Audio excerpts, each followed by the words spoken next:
And we're back. What's goody? It's been like a month. Man, it has. This might as well be season 2. Let's do it. It's season 2. Season 2.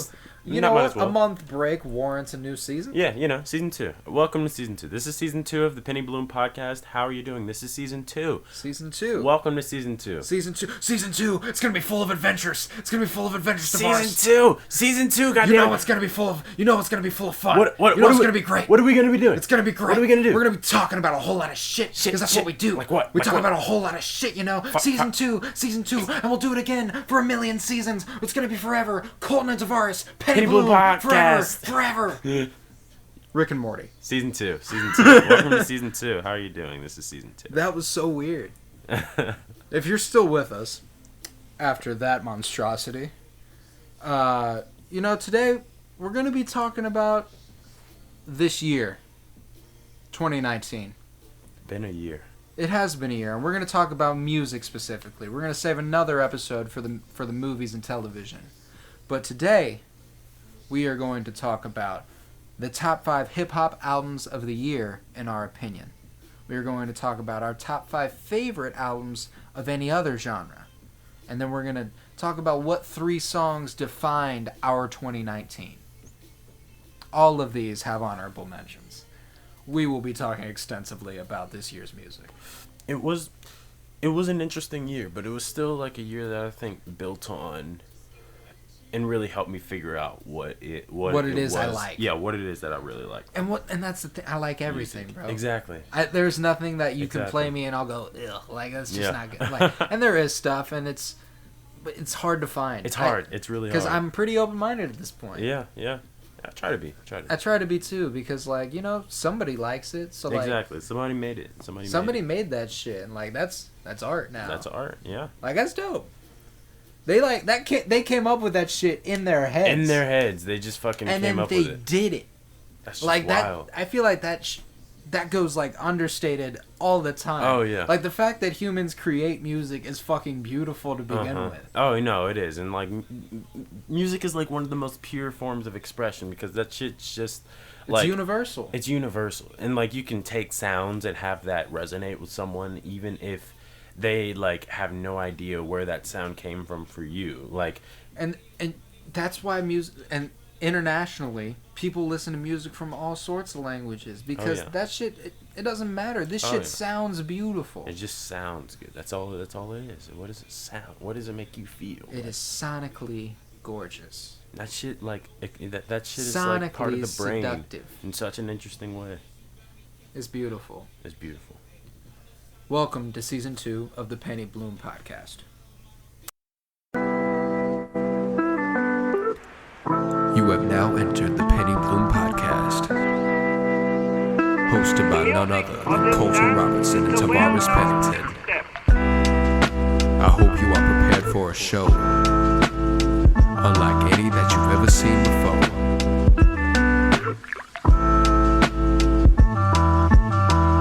Or heard. I guess it's a podcast, so you aren't going to see anything. First, we are here to discuss the hip-hop album of the year. The 5 of them. There's 5 of them. They're great. Just 5. 5 great albums. Lots of other great albums. To be honest, wasn't as strong a year as we've had in the past, I don't think. Honestly, no. And I didn't really think about that until this point, when we kind of came up with these albums for this episode. But when I think about it, I feel like my taste in music it had progressively been moving away from purely rap, because that's definitely where I started. Yeah, because when I look back at this year and I look at the hole that there is in hip hop, because it doesn't seem like there's a lot of great albums that came out in hip hop. Yeah. I filled that hole with a lot of other music that was on the other side of this list here in a second. Exactly, yeah. Because it's I feel like I definitely listened to more just random shit this year. Yeah, I listened to more pop this past year than I fucking ever have, I think. And, I don't really say that proudly, but it happened though. It happened. It happened. That's all that matters. Yeah, and there was a whole lot of other shit too that I've never really opened myself up to. No, and I think that's good, because it's really helping me form my taste and figure out what exactly it is I like about each genre. Yeah, for sure. But let's talk about these 5 hip hop albums. Okay, let's get into it. So I guess before we do the top 5, we'll do honorable mentions. Right? Honorable mentions, because we're not just gonna talk about 5. Yeah, no. That's not what we do here. But this maybe helps you get a feel for what we were working with coming up with our top 5. Not that these are bad albums per se, but they just weren't not like at all. There weren't any ones where you're just like, yo, like This has is to be going top to 5. be something that sticks in the canon. And like we think that the top 5 that we picked probably have a good chance of that. But first one, What you got? For Real. For Real by YG. Yeah, no, That's a good album. it has some hits on there. It does for sure. And I mean, like, I have fond memories with that album. I remember the first time we listened to it, we were just driving around, just like vibing and shit. That was fun as fuck. Yeah, no, Hard Bottoms, White Socks, the first song in there. Oh, dude, that shit I was play so that good. song for people who don't even listen to rap, and it's so like it's almost a cappella, like it's just a real slow type beat, and it's just like he like is like real methodical with his bars. They're slow, For doesn't sure. really go fast, and it's like I played it for people who don't even listen to rap or hip hop, and they'll be like, I kind of fuck with this. Like this has got he's doing something For here. sure, and I remember the first time we listened to Keisha Had a Baby. Ooh yeah. Yo, and he just told that fucking story. Like, that's a good song through and through. Yeah. No. I mean, I'm looking at this and, like, it's a great album. And then I was on the block. I was on the block. I was on the block when Obi sat flip. That was so hard. The beat, sometimes I just like, that's one of the songs I like to listen to because there's like a little 2-minute drive after, like maybe 5 minutes. I try to stretch it to 5 minutes honestly because I like getting a couple songs in the car. Exactly. But like when I drive up to like campus for classes, I like always listen to this song because it's just like I just like to listen to some hard hitting shit to just wake me up. I just get like you. yeah. And they had the hits like Go Loco. Oh shit, Baby, Go Loco. I kind of that song. It didn't get overplayed for me per se, just because I just didn't listen to it as much like on my own. But I feel like people definitely started to overplay Go Loco. For sure, and Stop Snitching. I remember listening to that and being like, oh, like this was also one of the funnier albums. In the dark. In the dark. Yes. In the dark. That's another one of those ones where I've played for people who don't really listen to hip hop, and they'll be like, "Yeah, that shit's hard." Yeah, that shit goes. What else we got on this list? What else is honorable mention? We got Zoo. Ooh. Denzel Curry. Won Genius's Lyricist of the Year off this album. He did. And I mean, I respect it. I've just gotten back into I saw the Speedboat video first of all, a couple weeks ago, and that shit. Speedboat. That shit is a short fucking film, no cap, a 4-minute short film. Like that shit is ridiculous. It's hard. And it just like showed me. It just like reintroduced me to how like what Denzel does with his music is so pure and so real and just like so like. And like he said from the jump that Zoo was gonna be, it's about his hometown. It's called Zoo. Like that's the whole theme. It's a cage. It's like Carol City that he's talking about. And you can hear it throughout the album, like very explicit references. And I'm just like, this shit is like it goes crazy. It just goes crazy. He's got Carol Mart, Zoo, the song, Birds with Rick Ross. Dude, that's so good. Shit, what's Rick Speedboat, Ross is good. Ricky, like it. Those are all hits. Those are all great songs, man. That man really came to play this year. He really did. No, I definitely. Denzel Curry, he's done a good job at being like, yo, like for sure. I'm here, like. And we discussed this, but like, starting 2020, we're gonna like do some like prediction type shit, like what we think's about to happen in rap, like who's gonna take over and shit. Definitely gonna be on Denzel the conversation. Curry gonna have to be in that convo for sure. Yeah. All right, so then next we had Still Summer in the Projects, the 03 Greedo project. Oh shit. He had some like 03 Greedo was really weird for me because he uses a lot of auto tune, right? Yeah, for sure. I was kind of like, I don't know if I like this because he does this weird like singing rap kind of gangster rap thing, and I was like, you gotta. Only a few people have been able to pull this off. T-Pain being the best of them. For sure. He does it though. You know who's making a run at it right now? Who? Brent Faiyaz. Yo, for real. I'm not, but he's like the R&B side. He's the R&B side. He's like he reminds me of like just a more modern version of Trey Songz, honestly. Yeah, for sure. Like who's really like, he can spit. Like he can. Honestly, no, I wouldn't even say that. He's in a category with Black. Oh, that's a good. He's in a comparison. category with Black. Gold Link when he's not acting up. Fucking Goldlink, man. Yeah, I don't even want to. I don't even want want to talk about him either. I'm just like I don't. Like can't I was believe cool with him. I was. He was. He's not bad, but he's not that good. Like He's not good not enough. as good He's as not, he thinks he is. He's not good enough to say that. I watched that video of him just being on stage, being like. I saw Meek Mill and I'm like, oh, okay. And I saw Tyler and I was like, huh? And I'm just like, yo, get the fuck off! Like, what the hell? Like you had Crew. Yeah. Let's talk about that's a good song. It's a good song. Good shit. It's a good song. Come on. Come on. Project wise, you haven't done anything. And then he had the audacity to post about Mac Miller. Oh shit. That was I was like, bruh. I was like, what the fuck are you talking about? Like, this is like you just I can't remember who it was, but somebody was like, so you just woke up and decided to do this shit? Yeah, like, exactly. I can't remember who said that either, yeah. but he said, so you just woke up and decided to do this shit? Yeah, like, I was he just was like, you know what, today I'm gonna post about how Mac Miller kind of needed me. Like, what are you doing? And I'm just reading that, and I was reading, I was like, why is this the most passive-aggressive thing to a person who's been dead for, like... There was no point to it. Zero point besides trying to hype himself up. Yeah, what the hell? And I wouldn't be surprised if it started in a sincere place. Yeah. Like, it started with, like, I'm going to show Mac a lot of love, and then he was like, he got to a point where he got into it and was like, wait, I'm showing him a lot of love. I better remind people that I'm as good, if not better, in my opinion. Like, that's...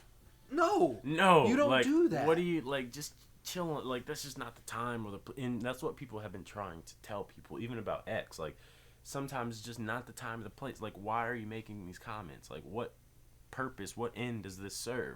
And it's like, well, it doesn't serve any but your own, and that's just fucked up because, like... Exactly. What the hell? But... yeah, it's kind of fuck Gold Link right now.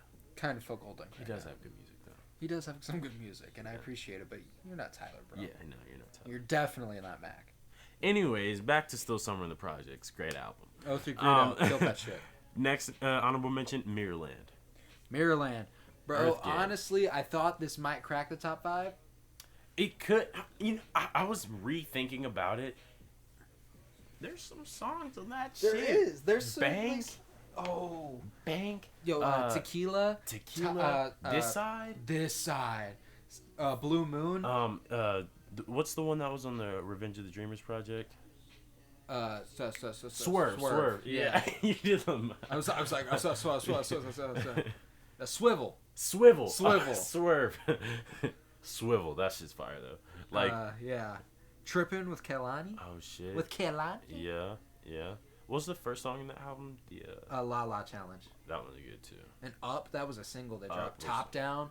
Top Down's good. Damn. This whole album, proud of you, bro. Ah shit. Oh shit, was that a 2019 song or was that 2018? No, they dropped it quite a bit in advance of the album. I know. I feel like that was a 2018 song. So it might have been 2018, but honestly, this year's been Oh so yeah, long. because they made that when they were on tour with Thug and Cole. Yeah. So yeah, that was 2018. Okay. I'm proud of you.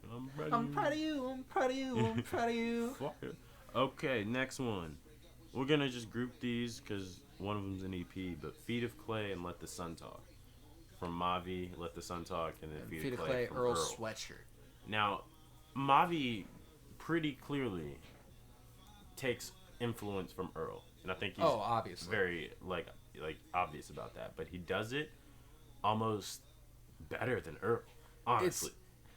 And the thing is, I think what he's doing is like, it's definitely influenced by Earl, but it's not quite as experimental as Earl goes. And so goes with Kenton, if you all remember him, he said something about the difference between them. I was like, damn, that's actually like exactly it. He was like, Mavi is Earl with less depression. That's pretty accurate. Yeah. And who's a double major in fucking psychology and biology at Howard University. Like, he's someone who is like just a little bit more conceptually tied to academic ideas, as well as just like this like very modern like style of rap where it's all about bars and like having energy in your music and shit. But then Earl on the other side of that is like takes that same similar sound, but he does some very more experimental, warped, depressed shit. But it's still good. It's absolutely still good, and I mean, a lot of people didn't like Feet of Clay. Like I love Dragonfly Jones on Twitter, Larry Beyonce as he used to be called, but he fucking shits on Earl Sweatshirt because of Feet of Clay. Yeah, no, I don't know why. He said the worst possible decade challenge was Earl Sweatshirt from beginning to the end of the decade, and I get that. Don't get me wrong. I understand how Feet of Clay is completely different than what he was doing. It is, but it was where he was headed. Exactly. And it was like, people gotta understand, like, these artists aren't just gonna keep making the same, like, sort of music. Like, over time, they're going to be forced to kind of evolve that sound, if not for their own personal musical and artistic interests, but for those of even their own listeners. Because if they keep making, like, take the Baby, for instance, people are starting to be like, come on, man. Yo. Like, yo, it's been a year. Yo, it sounds like you're making... They're good. Sounds like you're making the same song, though. But, like, you know... And then, like, when you do change up too much, take... Who's someone who changed radically between albums? I don't know. Kid Cudi with Speed and Bullet to Heaven. Kid Cudi, yeah. People were just like, yo, wait a second. Bad. What the fuck happened? Yeah. And, like, for him, that was just a part of his journey. And now look at where he is. And he's making music that people do enjoy again. and the thing is, we've talked about this before, how, like, I can recognize the merit in it now more so than I could then. Yeah. But I still am not going to go back and listen to it. There's no point. It was. He has better music. A very specific, time for him, and I'm glad he's through it. I'm glad he's through it, because that was a rough time. And he was having a rough time too. He's talked about that. And I'm glad. As a rough time. I'm glad he's reborn. Yes. I'm so reborn. I'm moving forward. Next, Starface meets Ghostface. Forward. 2018. That's got to be like Song of the Year for me. Oh yeah. Reborn. Fuck yeah. Okay, what?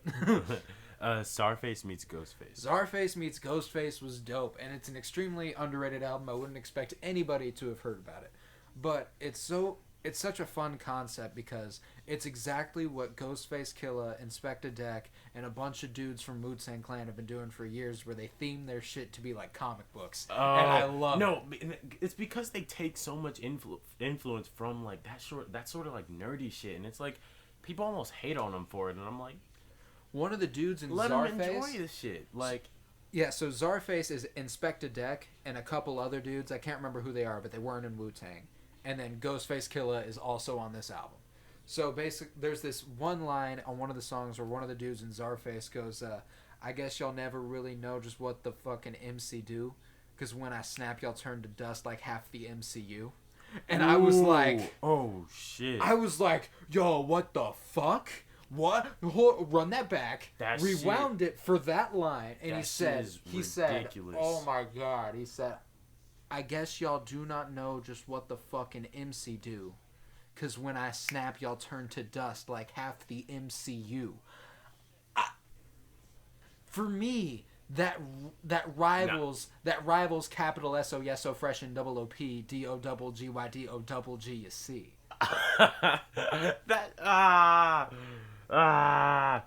Bruh, fucking music, hip hop, love that shit. It's Dude. Just always gonna hold a special place. Like, and like it seems like you just hear it and it seems so simple, but it's like no.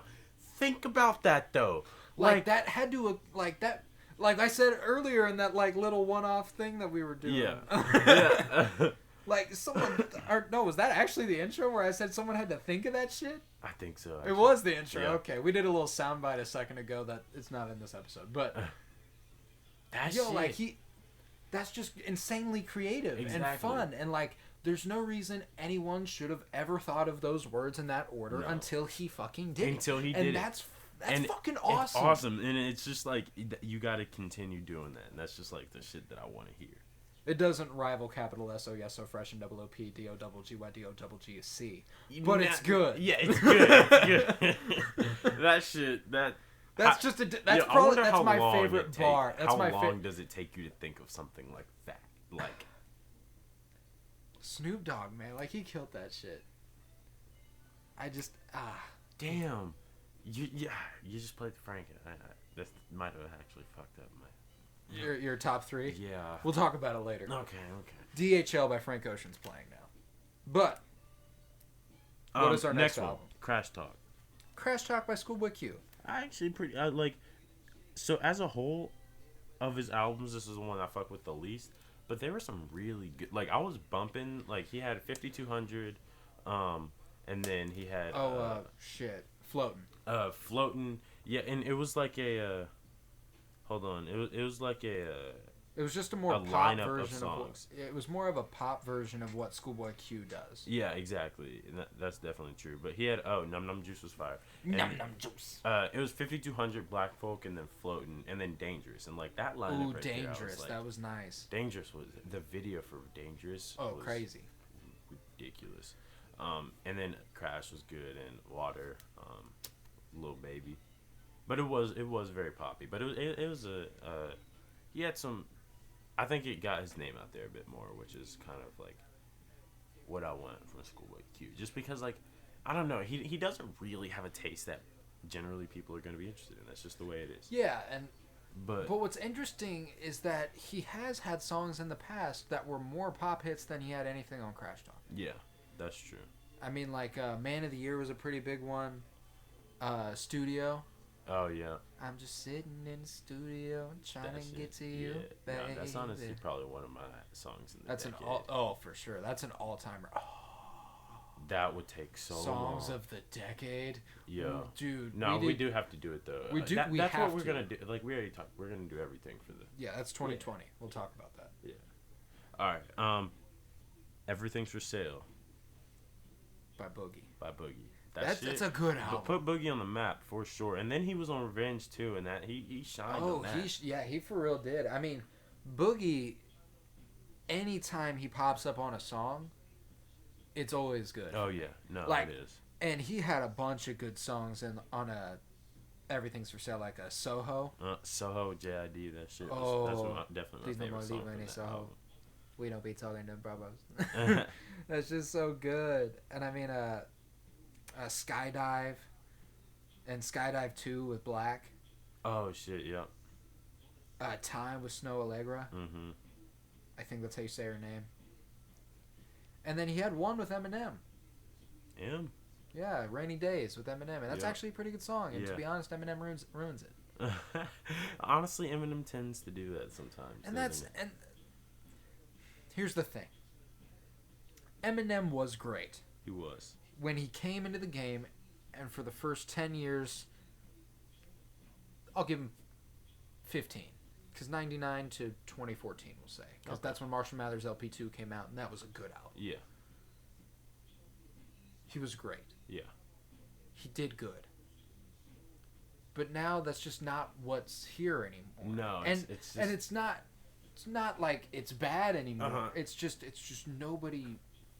We've heard it. We've heard it. We've gotten 15 years of what you can do, exactly. And it's been different. Like you've switched it up, and it's been great. That's just the. But you've maxed out, I think. That's how art moves, and I feel like you got to like Tyler has said something one time, and I think I've even said this on the podcast before. But he was like, "Listen to the artists who are making music while you're alive, while you're like exactly while you're witnessing them make it, because it's like."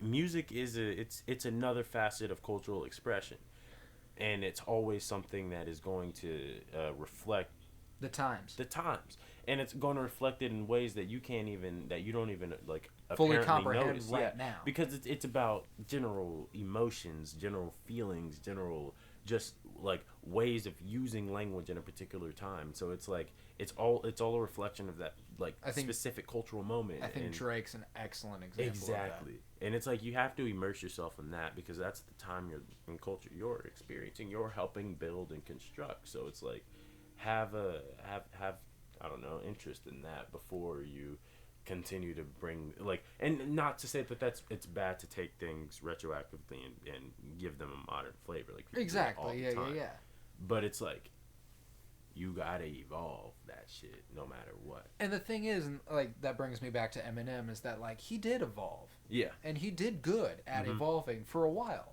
but I think he's reached his point where it's just about that time. just about that time. And it's not a bad thing. Honestly, just become like a dope ass, like, I don't know, just help people make shit. He has a musical He is mind. insanely creative. Like, I love this man's mind. Yeah. He has a great mind. He has enough music where he has solidified it. He solidified this place a long time ago. Exactly. Like it doesn't matter how much bad shit Eminem puts out from here on out. It doesn't change where he is all time for me. Because he's already reached that peak. Exactly. And if you've reached that peak, you're not coming down. You're not coming down. No. And somebody's always going to remember you for being Eminem. You're always going to be in the documentaries. It's good. Just now, like, take a seat. And not take a seat, but just, like, you know, like, it's just... Take a step back. Take a step back. Yeah, take a step back. For sure. But I don't... Then that makes me feel shitty because I'm telling an artist to stop creating. Nah. I mean, no. So I'm saying he starts creating in a different way. I'm getting you. Okay, you know, yeah, music is now a we're very on the same. collaborative thing. Like, I don't feel like he needs to be, like, taking guest verses on Boogie's album unless it's, like, a song made for him. And I, like... That's true. An example of, like, I just feel like when I heard him on Boogie's album, I was kind of like, sounds like you just wanted Eminem on your album. A good song made for Eminem is Chloroseptic. Yes, Chloroseptic was made for Eminem. I forgot all about that song. That shit goes. That shit. Chloroseptic. Right, and he does that better than anyone else. That's why he's Eminem. Exactly. Do that. Do that. And keep doing that. Yeah. Because that's what we want. And, like, I love a little Eminem here and there. It's just where he belongs. Exactly. Yeah. And it didn't belong here on Everything's for Sale. No, it didn't fit. Boogie is just a different animal. He is, and it's weird, and I fucking love it. Anyways, next one. Boogie. Tears of Joy from Mike. If you haven't heard of Mike, you probably haven't listened to him. His name's just Mike. It's I wouldn't Mike. expect you to necessarily Capital have looked for him. Mike. Yeah. Dude is off the wall, though, and definitely had one of the most pure hip-hop, like, underground sounds from the year. Because, like, they like, if you look at where, like, the music Mike has been making since around 2016, 17, he has grown exponentially. And, oh, yeah? Yeah, no, he's huge in New York. Like, that's where he's from. He grew up in England. Oh, damn. He was born in the United States, moved to England, spent the majority of his childhood there, and then moved back. No shit. And so now he's making music and shit. And he's still really young, but he's definitely one of the, like, bigger underground hip hop sounds. Well, damn, yeah. I checked out this album, and it was good. I listened to it when it dropped. I haven't revisited it much, but it is good. Last one. Wow, that's crazy. I know you have not given this much of a chance yet. I've been meaning to, because I fucked with his last album. That was good. Wale, he's for me one of the more underrated MCs, pretty much ever. Yeah, no, for sure. He's basically solidified that position. I mean, what's funny is, like, even his, like, mentor Rick Ross is up there for me. Like, he's almost caught up to Rick Ross for me. And I mean, this album was, wow, that's crazy. Really? like it was good. I mean, Sue Me was fucking good. Sue Me, I'm rooting for everybody who's black. Okay. Oh, that shit was good. I mean, he had a song with Black that was so good. There were a couple more on there that were just great songs too, like Love and Loyalty. Great song. Cliche with Ari Lennox and Boogie. That's a song where Boogie really shines. Wale is a Boogie type artist. He is. That would mesh really good. That, like, would make sense making music. Expectations with Black. Love, Her Fault with Bryson Tiller. On Chill with Jeremiah. Okay. They combine really well. Love Me Nina and Semi-Automatic is another one of my personal favorite songs on it. But yeah, I'd have to say my favorites are Love Me, Semi-Automatic, Expectations, and Sue Me. Because those are so good. Honestly, for me, probably a top 5 album. But I know we're doing this collaboratively. Yeah. So, it's your fault. I'm just playing. All right, now let's actually get into the top 5. Number 5. Escape from New York. Escape from New York. Beast Coast. I actually didn't hear about that album for a couple weeks after it came out because you had told me about it. Yeah, and I mean, It was good. Yeah. And we've talked about it a couple times on here about how Beast Coast kind of feels like another. It feels different. The Children of Wu-Tang. Yeah, it feels different than like what ASAP Mob is doing and like what Brockhampton's doing with like this big collaborative effort.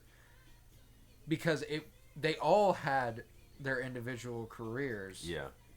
Came together to make just this ensemble fucking album, and it is awesome. It is so good, and it's like really sounds like new, like that is New York. It's that above ground New York. It's just it's not really an underground sound. It's a very like mainstream, almost mainstream sound, but it's a good New York version of that with all of the best artists from New York who are making music right now. You feel the 50 Cent influence big time on a few songs. So much. Like, you feel the Wu-Tang influence. You hear the Wu-Tang influence. You always hear the Wu-Tang influence. You hear that, especially in Joey Badass. Anytime Joey's on. It's a Wu-Tang influence. That was just what that man grew up Wu-Tang. Like, had to grow up on that. No, that album, then honestly, this kind of causes another honorable mention to come up, which is the Powers Pleasant album. Oh yeah. That I was like, I just showed. I don't think. See, you haven't listened to this one, so that's your fault. That is my fault. That's yours and mine was Wow, That's Crazy. Yeah, but the Powers Pleasant album called Life Is Beautiful. I think Powers Pleasant is a producer, if I'm not mistaken. Yeah. Okay. So he's the producer for Pro Era. Okay, which is Joey's label. Drew. Yeah, and so it's all those. It's basically another Beast Coast album, like straight basically, up. yeah. And it's just it goes, yeah. But Number 4. Ghostface Killers. Ghostface Killers. And the only reason I like this more than Czarface meets Ghostface is because it's Ghostface through and through. Yeah, exactly. And Ghostface is fucking amazing. He had, the production on this shit was just ridiculous. Like Benny and the Jets. You had there were some good ass songs on that album. And it was just so Ghostface. To see Ghostface still making music like this in 2019 just makes you giddy for hip-hop. Like, this is one of the albums where I listen to them like, this is one of the most pure, best hip-hop albums to drop. Oh, absolutely. Like you knew immediately. Like, because it's just, like, such a... Me, Denny, and Daryl with Method Man. Oh, shit, yeah. Burner to Burner, Flex. I just want to flex. I just bought a passport, Benny and the Jets. Like, that shit's so good. Yo, he was really killing that. And his son, Sun God. Oh, yeah. The Chase, Waffles and Ice Cream. Like, this shit, Soursop, like, this shit was a good album. It was definitely a good album. And it was just... and it sounds like me and you are real fans of that thorough New York sound. Nah, New York rap is just... It's always been the thing. It's always the shit. It's always like you think of West Coast, and honestly, I definitely listen to more West Coast artists than East Coast. But it's like East Coast still... It holds their place. Holds that place as being... I don't know, like almost the origination of why I listen to rap. Like, exactly. And hip-hop in general. It's just like West Coast kind of took a more like...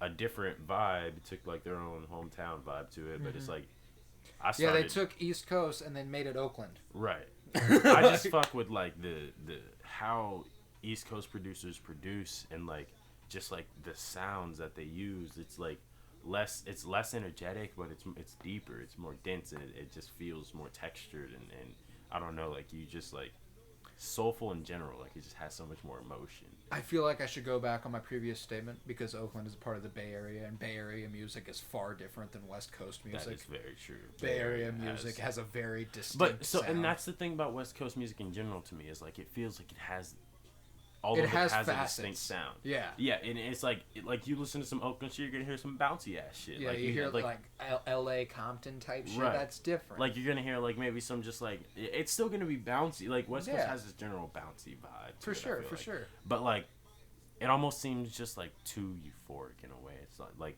it's good to listen to. It makes you feel great, but it doesn't feel as deep as like East Coast shit. Like East Coast feels like darker and raw, like and it's just like more like raw, like more real and like Rawr. Raw XD. Nah, this shit is rawer. Raw XD. What does that shit mean? I never understood what that. I don't know. It was like I don't know. I don't even want to take a shot at it. But yeah, like it's just grimier. Like, yeah, it's grimier. Like Jada Kiss, like that shit right there. Jada for sure. Nah, yeah, Jada for sure. But like, yeah. Jada. Anyways, number 3, Bandana, Madlib, and Freddie Gibbs. This shit was hard as fuck, bro. All of these beats were produced on an iPad. On an iPad, bro. And in order to prove that to you, Madlib played like those random weird, little 10-second clips. Those are just sample beats from like the iPad, like what's just on the iPad when you get it. That's so fucking dope. And it's like Madlib is a legend for that shit. Oh, and this man has been making shit for years and at a high level because like MF Doom. Yeah. That shit is so good. These beats are just like he uses samples in like the best way possible. You have massage seats, like as soon as massage seats comes on, and it's such a simple pattern really. It's just like he takes a sound and just chops it. He just chops it. He just chops it in the perfect way, and like maybe he'll like flip it a little bit, but it's just like it sounds so like organically correct. It just sounds like something where you're just like, yeah, this is the vibe. Like, this is how you're supposed to make this song. That's crazy. And then Freddie Gibbs gets on it. And Freddie Gibbs has been good in the past. Yeah. For sure. Yeah. This, for me, was by far his best album. 100%. Honestly, I've been getting a little more into Freddie Gibbs since listening to this project. You know the song Robes? Yes. That's a good song. Freddie Gibbs has some good music. And that album, Pinata, it's not bad. It's not bad. Not at all. And I think Freddie, and it's just because I like Freddie Gibbs' voice, honestly. And he has I don't know, I just like that gangster rap. Oh, for sure. Thing. And what were some of your favorite songs off Bandana? Oh, definitely Crime Pays. There's a fake news. Yeah. Fake news. Palm Olive. Giannis. Giannis moving silence like Giannis. That shit's so good. Yes. Yeah, I think those are honestly it. But there was a period where I was just listening to this one, like right around. This would have been in November because when I went to Atlanta, when I took the trip to Atlanta, I was listening to this album a ton. Half Main, Half Cocaine, like Flat Tummy Tea too. Flat Tummy Tea, bro. There are a few artists who work so well with Pusha T. Yeah. And Freddie Gibbs is one of them. Yeah. Like, that man perfectly coincides with Pusha T for me. Oh, no, he definitely does. Do they have music together? He's on Palm Olive. Oh, fuck, you're right. I'm tripping. Yeah, no. I'm just... Because that's Killer Mike and Push, right? I thought Anderson .Paak was on Palm Olive for some Anderson reason. .Paak's on Giannis. Yeah, Anderson .Paak's on Giannis. Palm Olive, that shit is just... Yeah. Palm Olive and Giannis, those are the two singles from it, right?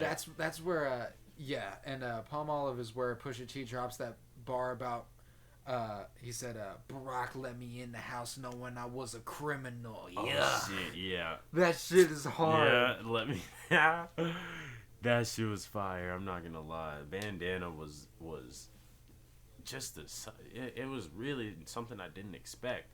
But I remember hearing about it being like Madlib and Freddie Gibbs, like, got a project coming, and I was like, huh, you've piqued my interest. And they definitely satisfied my interest with this album.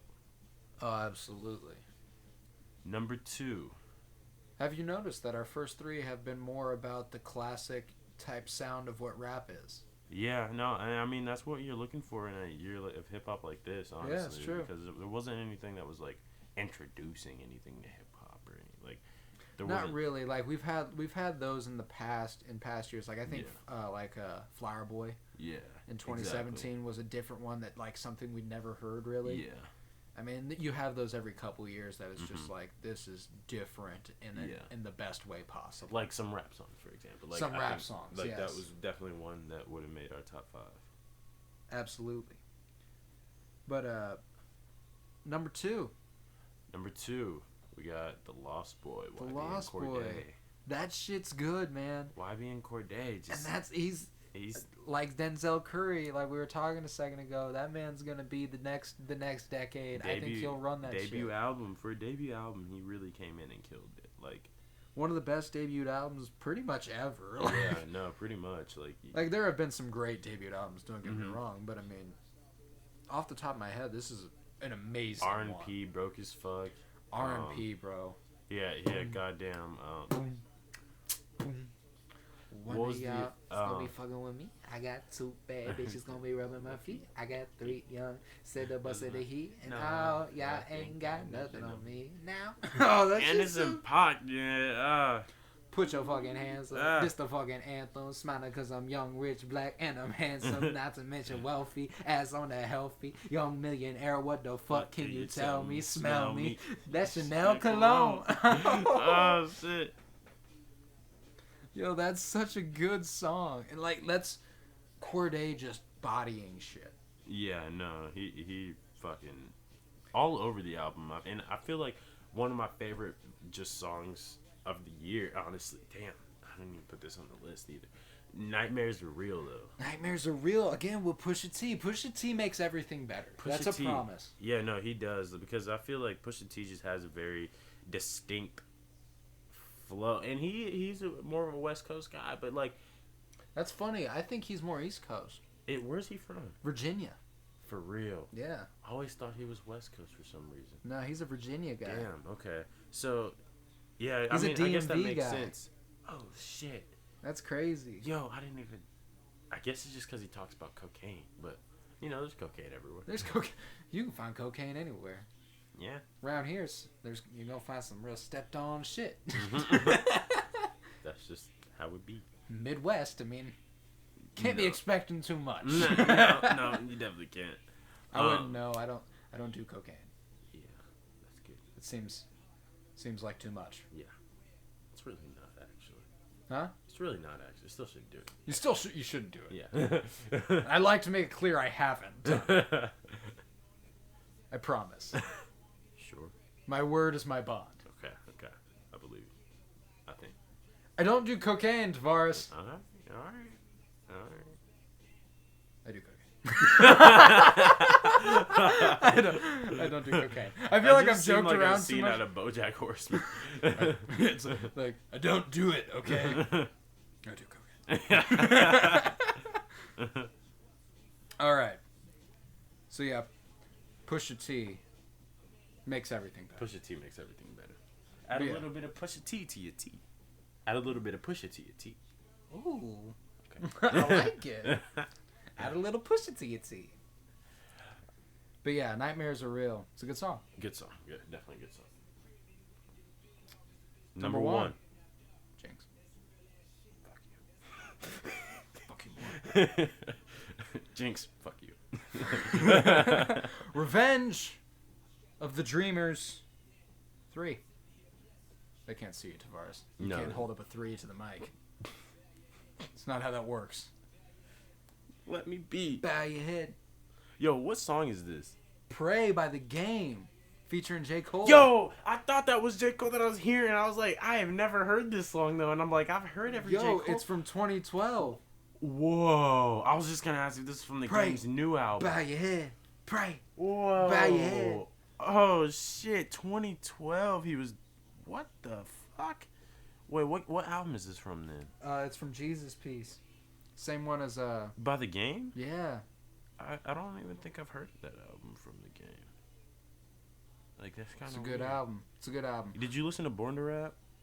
Of course. I actually haven't listened to it yet. How was it? I mean, it's a Game album. It's pretty good. Okay. Oh, he had Kanye on that album, too.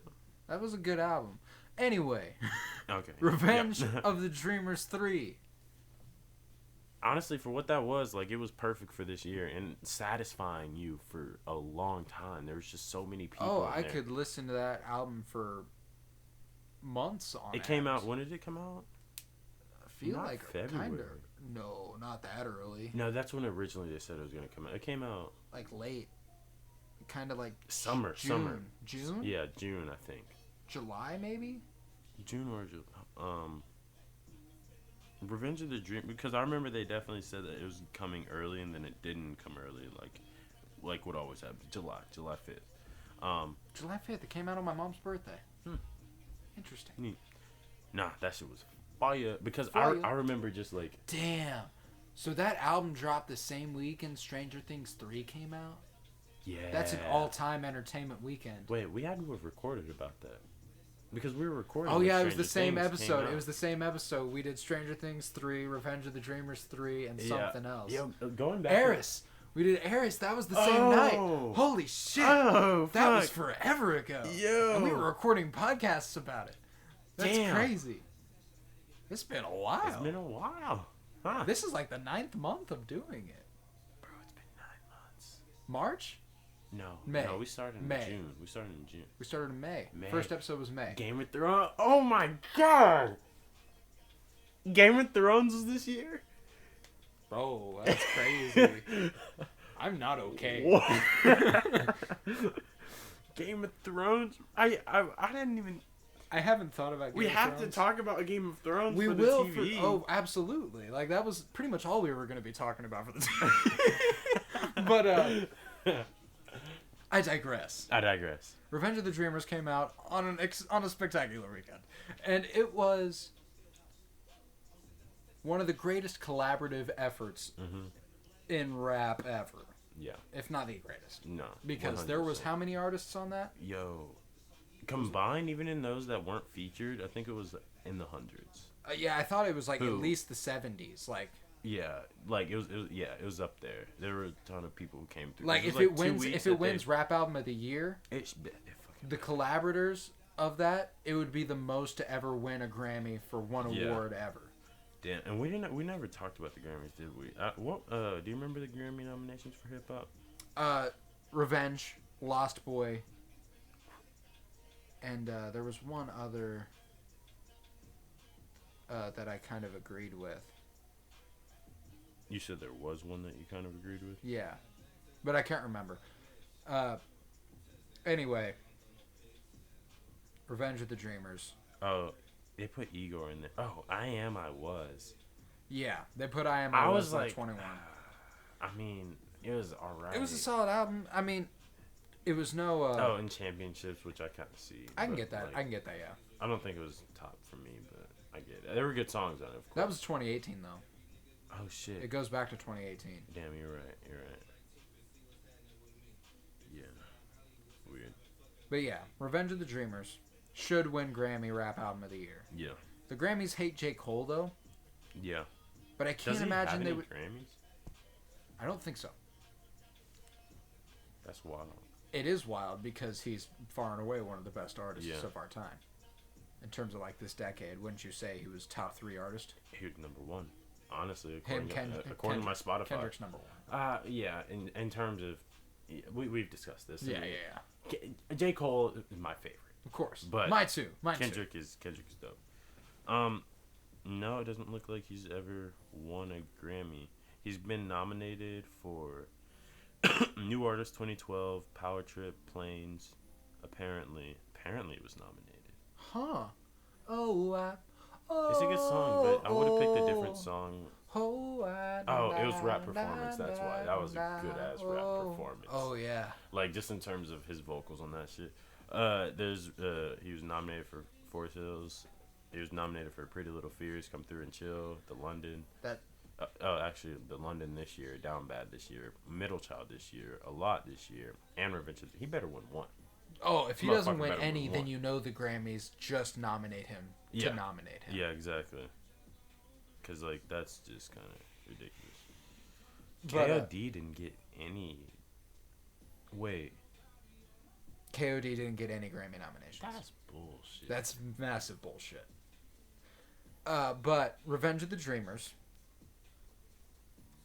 Who do you think shined most from Dreamers? JID. JID. 100% JID 10,000. Every time he hopped on the track, I was like, yo, listen to this dude. And like that creates our full 3 we've talked about. Yeah. Denzel Yep. Curry, YBN Cordae, and JID will run the next decade. Yeah, no. They will be they Kendrick, Drake, J. Cole. Yeah, no, that's for sure. And it's like they're all mentored by these people. It seems like. Yeah. And it's like, yeah, no, you gotta fuck with that. Anyways, that's for a different episode. Yeah. Also, who shined a lot? Boogie shined a lot. Boogie shined a lot, yeah. What's Earth Gang. Guap Dad 4,000. Yo, yeah, he came kind of hard on it. He kind of slapped. He kind of slapped. What was your favorite song from Revenge? I mean, I'll talk about my truly favorite song later. But I like Ladies, Ladies, Ladies with JID and T.I. a lot. I mean, Down Bad. You can't go wrong with Down Bad. I kind of played out Down Bad for a bit, but now it's kind of good. So did I. And I think Rembrandt Run It Back. Rembrandt Run It Back's my favorite. When Vince Staples... Hey, yo. Ain't this that Dreamville shit? Dreamville shit? I had a dream. I had a wild. I had a beam. Run it back. And he just comes on for like a minute. Does that? Celine, I get a dream. Run it back. Ready to go, ready to slow, ready for whoa, run it back. I'm finna bring the summer back. I'm finna bring the Hummer back. Round my gun in the function, bustin' no coming back. 100 stacks, 100 racks. Police killed like 100 blacks. Don't get killed trying to run it back. Don't get killed trying to run it. And then it's just like, that's it. I was just like, ah. And then sunset comes and it's like, boom, boom, boom. Just want to smoke. I wanted to. Roses is red, violets is blue. Pockets is green, a permanent hue. I was listening to that on the way here, actually. I'm just like, pockets is green, permanent hue. Like, come on now. Like, you can't hear that. And then Young Nudie. Honestly, he only had like 2 spots on the album, I feel like. And he had a really small spot on Down Bad, but it was perfect. I love how they did that. Oh, and, wait. Yeah, you're right. But then on Sunset, he really, like, J. Cole, like, I'm glad that he just got a song with him and J. Cole. Because Young Nudie is fucking good. And he doesn't get enough, like, rep. Like, only people who really listen to hip-hop and, like rap know Young Nudie. But Young Nudie is one of the better ones to come out, especially out of the SoundCloud. Like, I think he was kind of almost with that SoundCloud group, but he was, like... For sure. He was one of the better ones that nobody knows about. What about Smino?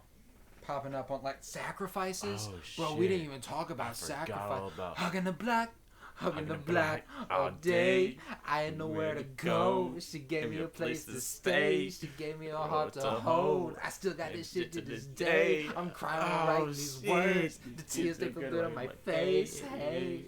That shit's good. Yo, that honestly should have been nominated for performance. Honestly, and like PTSD is good. PTSD, now I'm having a flashback. Like yeah. that shit's like so good. Omen is fire. Omen's so good. I went back and listened to some of Omen's mixtapes earlier this year, like way back in like April, and I was like, yo, like Omen kind of he does it. Wells Fargo. I'm about to rob all the Wells Fargo. Yeah, that shit is so fun. I listened to it like the first time I listened to it, I'm like, okay, this is not like really artistically good. It's just fun. The reason we thought the song was called Swerve is because the song after Swivel is called Oh Wow Swerve. Oh, okay. Self Love with Ari Lennox and Boz. Self love is the best. I mean, 1993. Smino, Buddy. We J. smoking Cole. weed. Yo, there's this group chat that I have with some of my friends. Earth Gang. That song's crazy. There's this group chat that I have with some of my friends, and sometimes they'll be like, "Hey, like, is anyone smoking tonight?" And like, you know, and I'll just be like, "We smoking weed," and then they'll just be like, "All right, just hit me up." Yo, but yeah, I mean, Down Bad. That's definitely that. Yeah. Album of the year. There's too many contributions on this and too much hype surrounding it, especially for it not to kind of deserve and get this spot. It's just absolutely very good album, very well put together. Absolutely, especially for all of the they said they were recorded over like 100 songs or something. That's crazy. And like, did you see Ibrahim? Talking about all the behind the scenes 2014 Forest Hills Drive stuff the other day. That was crazy. For the 5-year anniversary, which was also our 3-year anniversary. Oh shit! December 9th, 2016, the day that started it all. The day. But you know, on Note to Self when he's like sample. Well, yeah, he was like, it's 2 a.m. Like the sample just cleared. That's what E was talking about when he said the sample cleared at 2 a.m. And I was like, Oh shit! Yeah. I didn't even put that together. And it was when the album was due at 10 or something. He said that 8 or 10 that morning. Yeah. And I was like, oh shit! So they were recording the outro at 2 a.m. the day the album was due. That's wild. He's like, hey, the sample just cleared. Like, he actually got that news. Yes, while he was in the booth. Like, that's bad shit. That's crazy. That's like, so cool. That's just such an organic. That's crazy. That was just such an organic album. Like, I wish he made that into it. There's so many like snippets that I wish J. Cole made into full songs. You know what we did? Is we did best albums by year. Was 2010, 11, 12, 13, 14, 15, 16, 17, 18. What we didn't do was best albums of the decade. Okay. Where we took from multiple years. Mm-hmm. We discussed from every year. Yeah. But we didn't truly pick out the best. That's fair. We could probably do that too. Yeah, and we can go back to I mean, we might not even have those somewhere. Oh, yeah, for sure. Anyways, Revenge of the Dreamers, #1 hip-hop album. For sure. We're here to talk about our 5 favorite albums. Pure albums. No, like, these aren't just, like, hip-hop deserves a category of its own. Like, that's just... And mostly because we feel like we're most qualified to talk about. Music. I feel like I can talk about my favorites, though. Oh, yeah, no. And I feel like this year is a good year to do that, too, because it feels like I've really gotten more into these just, like these just different genres. Like, oh, for sure. I mean, I don't honestly, some of them aren't even really in any particular genre. Oh, no. I mean, we got a great top 5. We got some amazing honorable mentions. Yeah. So this is gonna be a long one. So I'm already predicting it. So let's just go ahead. Let's start it. I mean, guys, this is gonna be like a 2-hour episode. Like, get ready. All right. Strap in, because we're only halfway there, baby. Not even. Not even. Well, we're starting 2:30. 56. What? Well, I mean, whatever. Anyway. Fuck it. Whatever. #1 honorable mention. What is it? Imagination and the Misfit Kid. Imagination and the Misfit Labyrinth. Kid. The only reason this isn't top 5 is because we feel like it might be early to judge it. Yeah. It only recently came out, and we've only listened to it a little bit, but we fucking love it. It's exactly what you want from a Labyrinth album. And honestly, I didn't realize this, but he's one of the most popular producers out, period. Like, period. That dude has writing credits. Listeners. That dude has production credits everywhere. And he's very international, and it's just like he fills a space that I think is he capitalizes on just like production and the potential of it in such a great way. I mean, Euphoria's soundtrack deserves an honorable mention here. And it's not even like a commercial it's not really album. Yeah, exactly. It's just some songs that Labyrinth curated, and it's just fucking beautiful. Like, the way that he goes through such highs and lows with his music, that it's like always interesting, and it has this very specific like feel, and it reminds me of just like, and honestly, like, that just reminds me of this song that's playing right now, Coaster by Khalid. Like, that's another one of those ones where it's just like this whole album is like, it paints a picture for you that's just soothing. And Khalid does that, like, as an artist, and Labyrinth is kind of the same way with it's incredibly idyllic. Yeah. That's a good word. Idyllic, beautiful. Yeah. It's just Come beautiful. back to me. Imagination, the Misfit Kid, Oblivion with Sia, I think probably has to be my favorite song. Like, I love Miracles. Miracles? Or Miracle, I can't remember what it's called. Okay.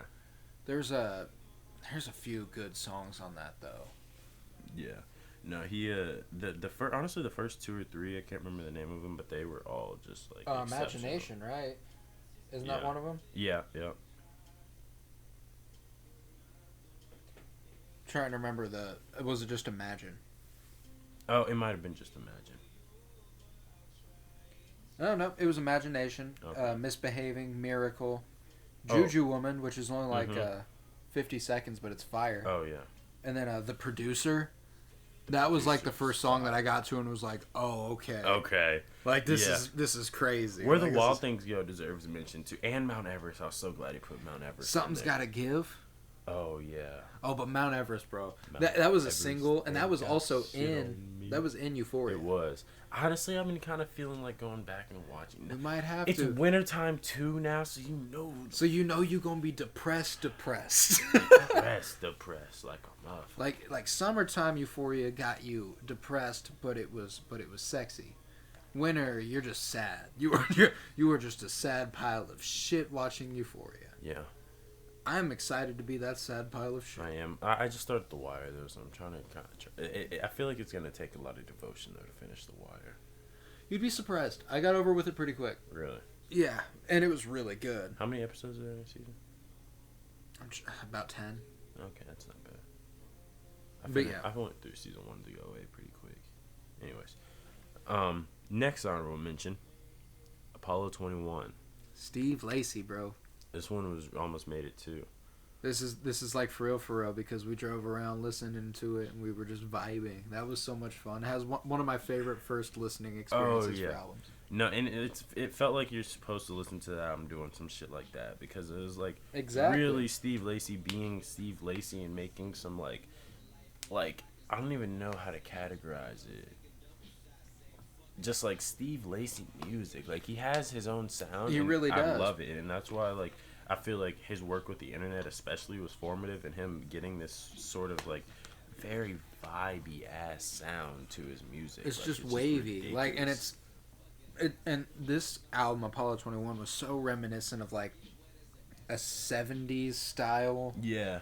That was wonderful. It was on purpose. I feel like because even if you look at the album art, it's 70s-esque. It's a 70s aesthetic. What are those flower boot cut things? I can't remember. I can't remember. Those fucking weird ass pant legs people used to wear in the 70s. Bell bottoms. Bell bottoms. Yeah, that shit. And it's just like you hear it, and he's using like the guitar in like real like 70s-esque ways, and it's just like the whole vibe from the 808s that they use are just reminiscent of that shit. And it's just like.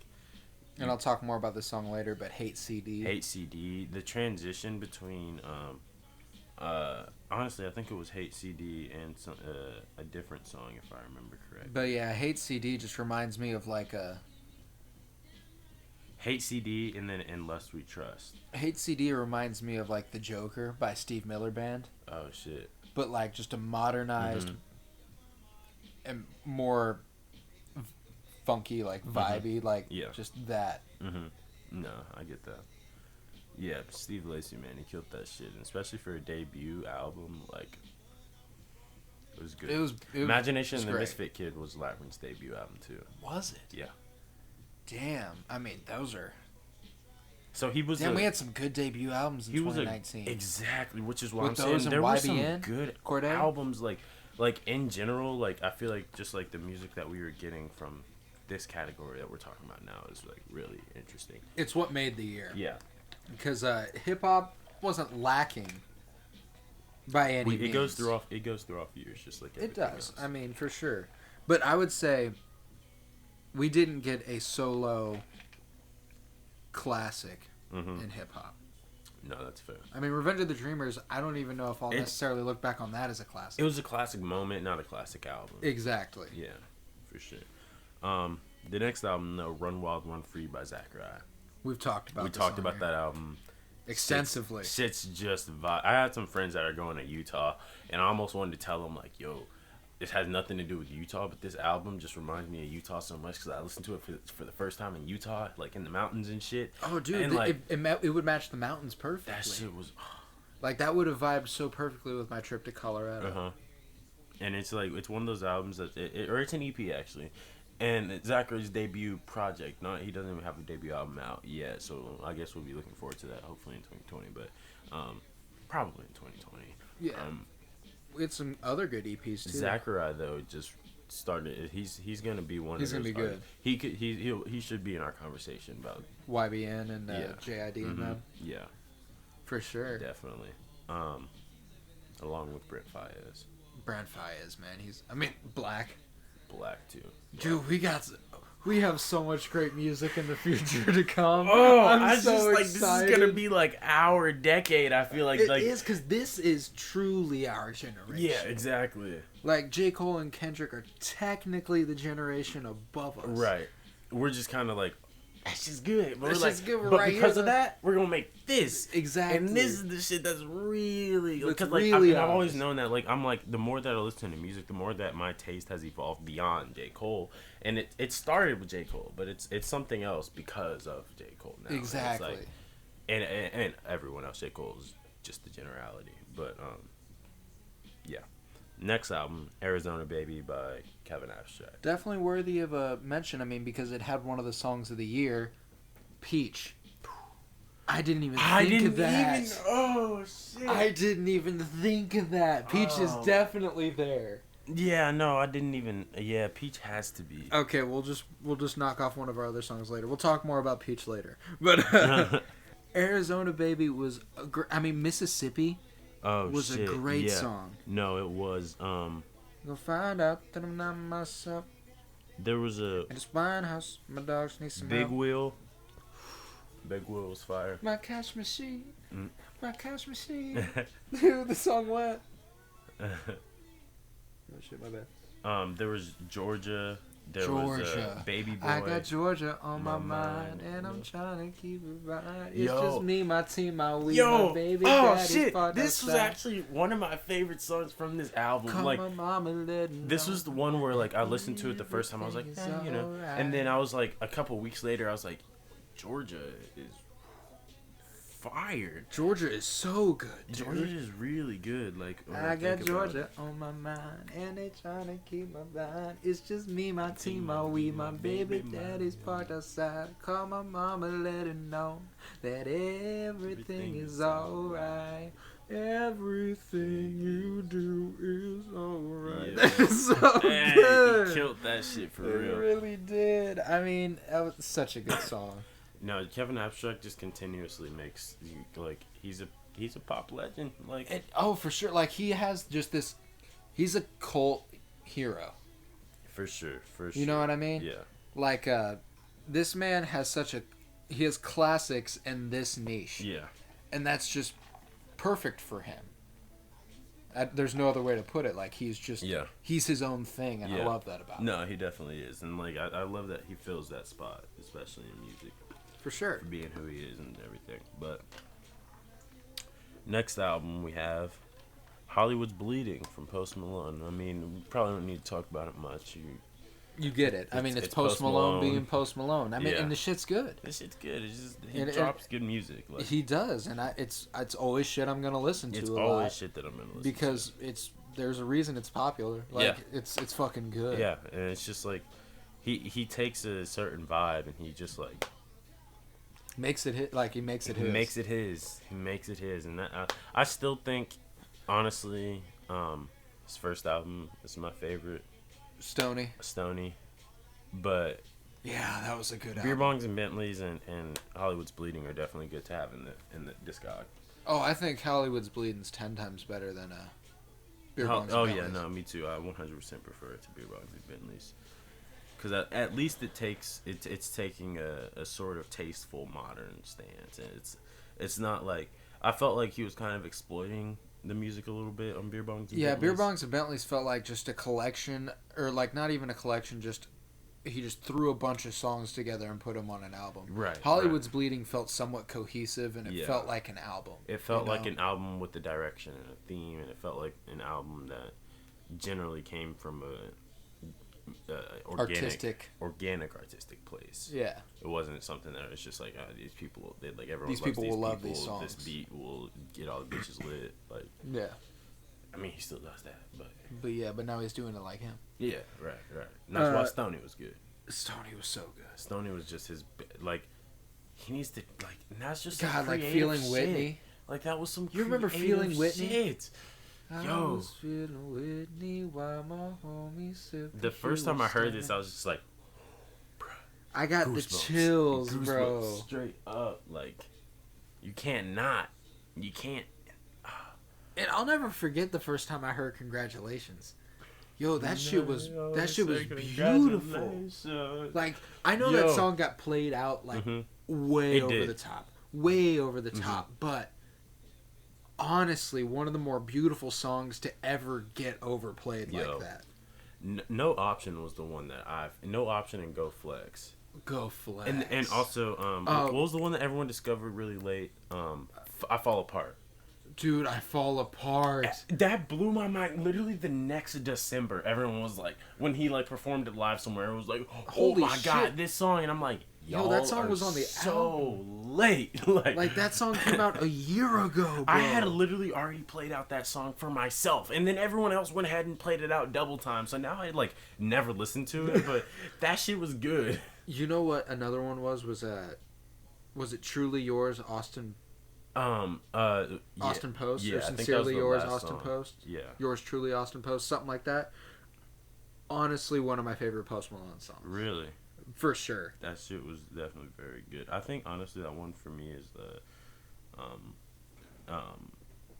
Yours there, Truly, Up There. Austin Post. Yeah, the one right before that Up There. I really and Leave is hard too. Dude, there was a lot of good songs. I need to revisit. I need to go listen. Yeah, I was just like, I need to go listen. And it came out around this time too. It came out December 2nd of This our had so much. This had so many vibes for just like that time in my life. God, that week was so crazy because it was that album, it was Awaken My Love, and it was For Your Eyes Only. Yo, bro, I don't know if we had a better week since then. And It's we crazy. said that. I remember saying that then. It's like, this is one of the best weeks to happen. Period. Oh, for sure. And mistake me if I'm wrong. Sampha came out. Sampha came out on the dropped. same day. Bruh. Yo. What in the hell? Sampha. That has to be in our decade discussion. Because he just dropped that and disappeared. Like, Yo, I have so many ideas for that decade discussion. Bruh. We can talk about like the most meaningful moments. Yes. Oh, I'm so excited for that. No. But yes, Stoney was an excellent Broken album. Whiskey Glass too. We haven't even said that. It's just, you gotta say it. Yo. I don't even know where that came from. I just did it. Big Lie, Deja Vu, Cold. Deja White Vu. Iverson was on this. Too White Young was Iverson- on this. White Iverson was a fucking anthem in 2015, and then Bro. he threw it on an album in December of 2016. And then totally rejuvenated my interest in that song. Because, like, I kind of liked it when it first came out. I wasn't like, oh, damn. But then it came out in context of the album, and I was like, bruh, no, this song is it. Like, this is just, at first I was like, is it just, like, kind of one of those just, like, big songs that everyone listens to? But then I was like, no, this is just a legitimately good White song. Iverson, when I started balling, I was young. Y'all gonna think about me when I'm gone. That shit was so good. And Patient. Feel with Kehlani. Ooh. Dude, that's a classic album. I'm willing to label that a classic. And I feel like we're at the point where we can start saying this. 2016, like... That week had 3 classic albums for me. That's just crazy to me, bro. That's it doesn't feel like it's been that long over time, but like my life is so radically changed. And I've listened and I've stuck, and that's what's weird is like that's what connects us to specific times in our life, because I feel like I've listened to this often since. And that's what's gonna fuck us up though, right? It's like we're gonna be playing this for our kids, and they're gonna be like, Dad, like what's this old shit? And I'm gonna be like, bruh, how you not like feeling this shit? Like, don't you understand? How you not falling apart right with Posty bruh, right how now? do you not understand what it was like when he dropped this shit, bruh? I fall apart. I'm gonna just be thinking about like being a sophomore in high school and shit. And I'm gonna be like, back in the days when we were the entertainment and editorial editors. Hey. That shit was just fucking... That was the life, honestly. I didn't recognize it, but it was. We was vibing. Like, you really just have we had artistic freedom to do. It's kind of what we're doing now, just in a different setting. Yeah, and I feel like it's just like because I don't know, just like life starts to hit you, and you're like, no, I need to do these things. That's why I love doing this. Yeah, exactly. That's a fact. But. Yeah, Stoney, man. Stoney, great. Really sent us back. That was a good conversation. I love you, buddy. Next one, Chasing Summer. I'm not getting emotional. Chasing Summer, sir. Yo. Great album. Like, was this that another another debut? Debut album. Holy shit. It was really good. Chasing, he had Jill Scott on this. If you got Jill Scott on your album, you are making R&B. Like, you are making R&B. That you are making R&B. I mean, he also had Weezy. He had a Lil Wayne. He had I think he had a Smino, did he not? Yeah, La Lisa. La Lisa. Yo, he had La Lisa with Smino, Blue with Jill Scott. He had Mood with Zachariah. Yeah. What was the other one you mentioned? Lucy's Love with Lil Wayne. Lucy's Love with Lil Wayne. What was your favorite song? Oh, Hair Down with Kendrick Lamar. Hair Down with Kendrick Lamar. What was your favorite? My song? favorite song did not have a feature. Okay. My favorite song was The Recipe because it had a sample of Spodioti Dopalicious by by Outkast. Yeah. And that's exactly how Sir like. Yeah. Think like sorry. Yeah, all right, this is gonna be a tangent, but I just had the smoke session this other night with one of my bros, and one of my bros. Look, it was weird. He literally just hit me. He's like, "Hey, you trying to smoke?" And I was like, "Oh, yeah." So we just sitting there listening to this album, and he's telling me that his first time listening to the album, he listened to the collector's edition of Damn, and he didn't realize it wasn't like in the original arrangement of songs. Yeah. And so then he discovered Damn, and he was like, "Oh shit!" Listen to Damn, and it was like, "Yo, it's completely different." And like when he released Collector's Edition, I got it. I understood what he was doing because remember that weekend. That's the thing. It was so hard to detach my mind from Damn and how that was. Yeah. But months after listening to both of those albums, especially the Collector's Edition, vibe is so different. The story it's completely different. It starts from him being here and moving downwards throughout Damn, and then Damn Collector's Edition is him starting at the bottom and learning to move upwards. And I'm just like, wait a minute now. Wait a minute. And it's like, wait a minute, bro. No, God damn. We were just sitting there vibing to this song, and just like the flow of going from Duckworth to God to Fear, instead Duckworth of Fear to God to Duckworth, is like, whoa. Like, whoa. Because, whoa. Yeah, no. It's just different. It's just different. I love what he did with this album. Like, yo, his next album, man. I can't wait. But yeah. Anyways. That kind of connected because Sir's TDE. That's how you can connect TDE that. TDE does such a good job of picking the people that they bring on. It's perfect. They've made no mistakes. But I thought they made a mistake with Sir, and then he dropped this. And I was like, I literally did. Wrong. He was the only person on TDE who I was like, I didn't really feel his music. For a while, I felt that way about Lance Skywalker. Yeah. I actually really fucked with Lance Skywalker. Honestly, Lance Skywalker was one of the first people to get me into more experimental type music. No shit. Because I listened to that and I was like, this is weird and off the wall, and I love it. First time I really got into it was after I saw Blind Spotting. Oh, really? Why is that? Because of David Diggs's group. Clipping? The clip. Yeah, Clipping. Yo, Lance Skywalker is one of the weirdest artists. Dude just dropped that project. Has no music anywhere else. Nope. And I'm just like, how are you signed to TDE? Like, yeah, it's you're crazy. Not making music. Isaiah Rashad is this. The last album he dropped was in 2016. That was August of that year. That's insane. And I still listen to that shit like an outstanding amount. For sure. Like Free Lunch, For the Squaw, Park, Rope, What's Wrong. For sure. Dressed Like... Yo, that album, honestly, I'm willing to say that's another decade classic. I would be willing to say that, like, straight up, Sun's Tirade is a decade classic. But Chasing Summer is an honorable mention. Chasing Summer, yes. This year. What's next? Ventura. I mean, Anderson .Paak's going to do what he's going to do. And to be honest, I don't know if he'll ever top his debut album for me. Or Malibu, if that wasn't his debut. Yeah, it would. Yeah, this was him bouncing back from Oxnard. Honestly, Oxnard wasn't bad. It wasn't bad. The first time I listened to it, I was like, it's good. But then after like, I just wasn't really compelled to go back and listen to anything but a few songs. Like Six Summers was really good. The intro song was really good. I can't remember the name of it. I can't remember either. But Ventura was really just a bounce back from that in a much better way, and it just seemed like he was going for less of a more pop sound. Oh, for sure. Yeah. But I don't know. Yeah. I don't really know.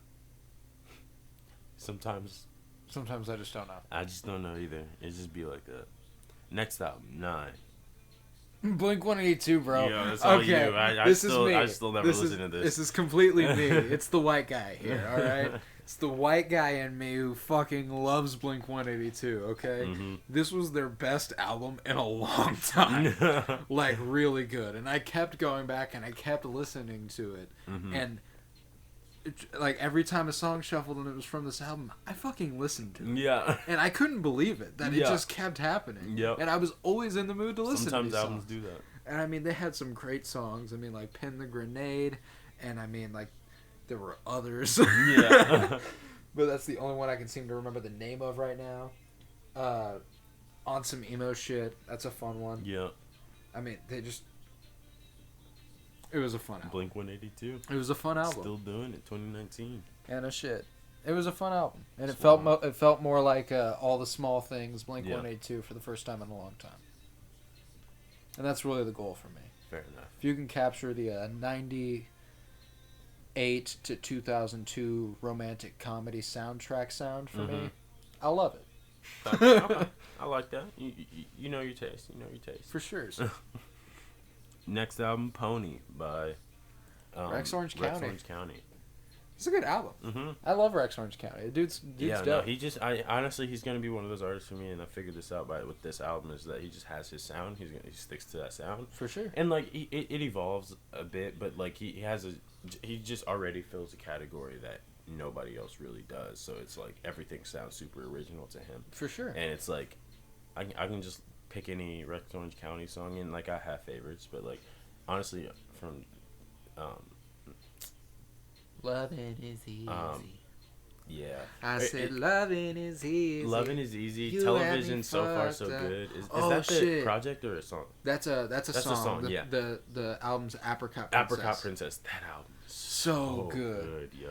Television so far so good. That shit's so Yeah. good. And like he just really does it. And like there's even songs on Pony where I'm like, this sounds like it could have been like a throwaway from that. Oh, dude, I gotta listen to Television so far. Yeah, so no, good. I feel you. I was honestly gonna say Oh shit. Hey. that. Hey, I'm not afraid. I can be myself, and I hope you can be yourself as well. 'Cause I can make you feel alright. Oh, it's just so good. But his most recent project was also very, very good. Yeah, it was. Like Pluto Project. Pluto Or Project.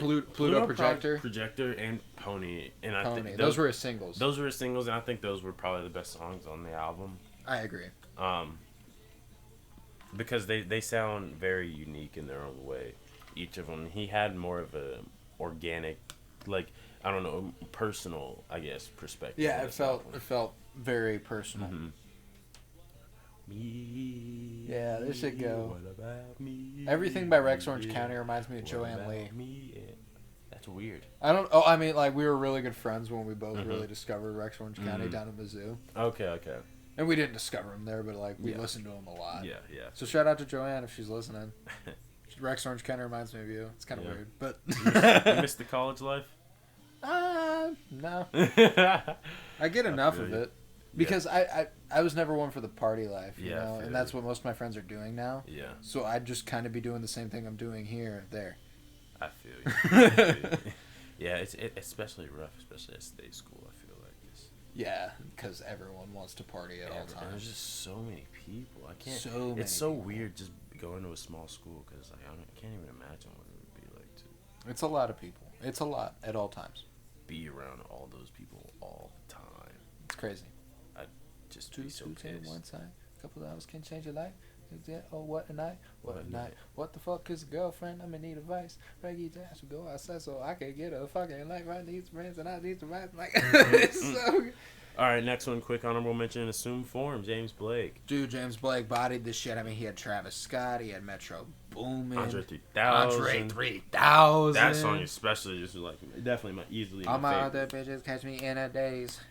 All this other shit that can be coming the days. Something haze. It's just the flow. That's all you need to know. The flow. Who does that? Who does that shit? Like Andre just, like, 3 Stacks is crazy, bro. Yeah. It's soon for on fire though. When I get home, Solange. I was just, bro. Benz. Chef's kiss. I went like. I had just heard it so many times on the Hulu commercial that it just became like kind of one of you know what I'm talking about? Yeah, for it sure. Just became kind of one of those songs. And I was like, here we go. But then one day I was like, I think I was high watching Hulu. And I was like, wait a minute. Hold on, I've just been rewind disregarding it because it's in a commercial. But this song is fire. Yo, there's some good songs in commercials. Yeah. Like every once in a while, like there was this one for like a car, and this dude like just like sat down. And it was kind of electronic, and like the car formed around him. Yes, I remember. You know, he like did that wavy shit with his arms, and I was like, "Oh, this shit is hard." Like, you're like, how many takes did it take you to like get that perfect? That shit was tough. And I know that car wasn't transforming in real time. Exactly. You had to have just done that. But yeah, Solange is dope. Solange is fire. Yeah. She just had. I feel like this project is a continuation of her last one, but I love it because it seems like it developed a lot. Her sound. Oh, for sure, and you know she would collaborate, and she does collaborate really well with Black. Yeah, she does. She has some interesting collaborations on all of her albums. Honestly, you know who also dropped an EP who we didn't put on this list was Kehlani. Oh shit, yeah. Because she released something with Black too. It was like RPG or something like that. That shit was hard. That shit, yeah. No, Kehlani, she honestly might be one of the ones who blows up next decade. And she's already a big deal. She People is. love Kehlani. Yeah, Kehlani is really good. If she drops like an iconic album, I for sure see that. Table of Context, Cautious Clay. Cautious Clay is dope. I don't need to say much more than that. You Cautious don't, Clay like, is one of the... You gotta listen to Cautious Clay. There is no vibe like Cautious Clay. No. He is a walking vibe. A walking vibe. His voice. The vibe surrounds him at all times. Yeah. He is like the Force, if the Force was a person. Yo, we're going to see his new Skywalker movie. Yes, we Rise are. of Skywalker. Rise of Skywalker ASAP, bro. Thursday night, 9 o'clock. Be there. Yes, Blue Springs 8. What? Don't tell them exactly where. Oh, shit. I mean, AMC, Wisconsin. North Carolina, New York. Blue Springs. But, anyway. Anyways, then we got Ready by Alicia Cara. Ready by Alicia Cara. As soon as I heard the first song, I think actually was called Ready, I was just like, yeah. Dude, yeah. she's a great artist. And this came out the same night as a different project, if I remember correctly. Yes, it did, but I can't remember what it was. It wasn't Ginger, what? No. I think you're... No. No. If it'll come to us, if it comes to us. Yeah. Because I'd listen to something else and then I'd listen... Okay, that's going to make me mad. It's going to make me mad, too, because I'm really thinking There was about something else I was listening to at that time. Something else had just dropped. Like, and I know exactly what you're talking about. Because I was like, oh, this is just in addition to something else that's already, like, very satisfying and very good. Okay, here. It'll be right next to something else in my playlist. Was it I? No. Maybe? No. It was not. No. It was Hollywood's Bleeding. Hollywood's Bleeding. That's it. Yeah, because it... yeah, that's exactly what it was. That was a really good day for pop. It was, for sure. For pop.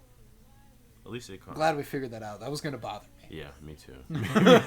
we tried to move on for a second, and I was like, I can't do it. I was like, no, I need to resolve this. But yeah, Alicia Cara, I'd wife, bro. Like, for real. Oh. If you're listening. I know my brother Tav want Alicia. You know, like Zendaya? Yeah, I got you. I know my brother Kaz wants Zendaya. I tried. It failed. Hey, hit me up, though. Yeah, for sure. PennyBoomPodcast@gmail. We can hook you up with an interview or something. We can IM and shit. Or you could hook us up with an interview. Really? No, we can hook you up with it. No, But for real. But for real. I mean, like, we're just playing unless you're down. Yeah. I mean, unless we're playing unless you want to. I could see myself in Canada. Oh, for sure. 100%. Only if it's with you, though. Yeah, and I'll just hang out. I don't even care. Nah, I mean, yeah. Yeah. Just make it happen. Oh, for sure. Let's make it happen. I'm sorry about all the letters.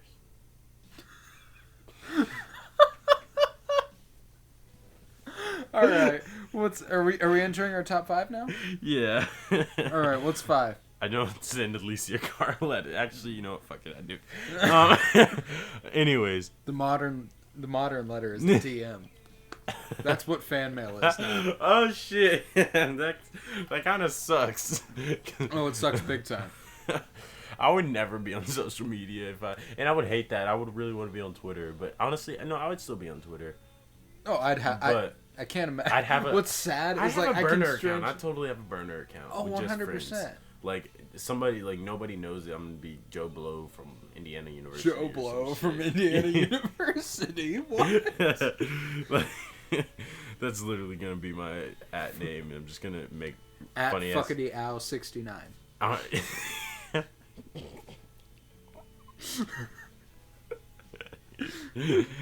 Oh shit! This has been a great episode.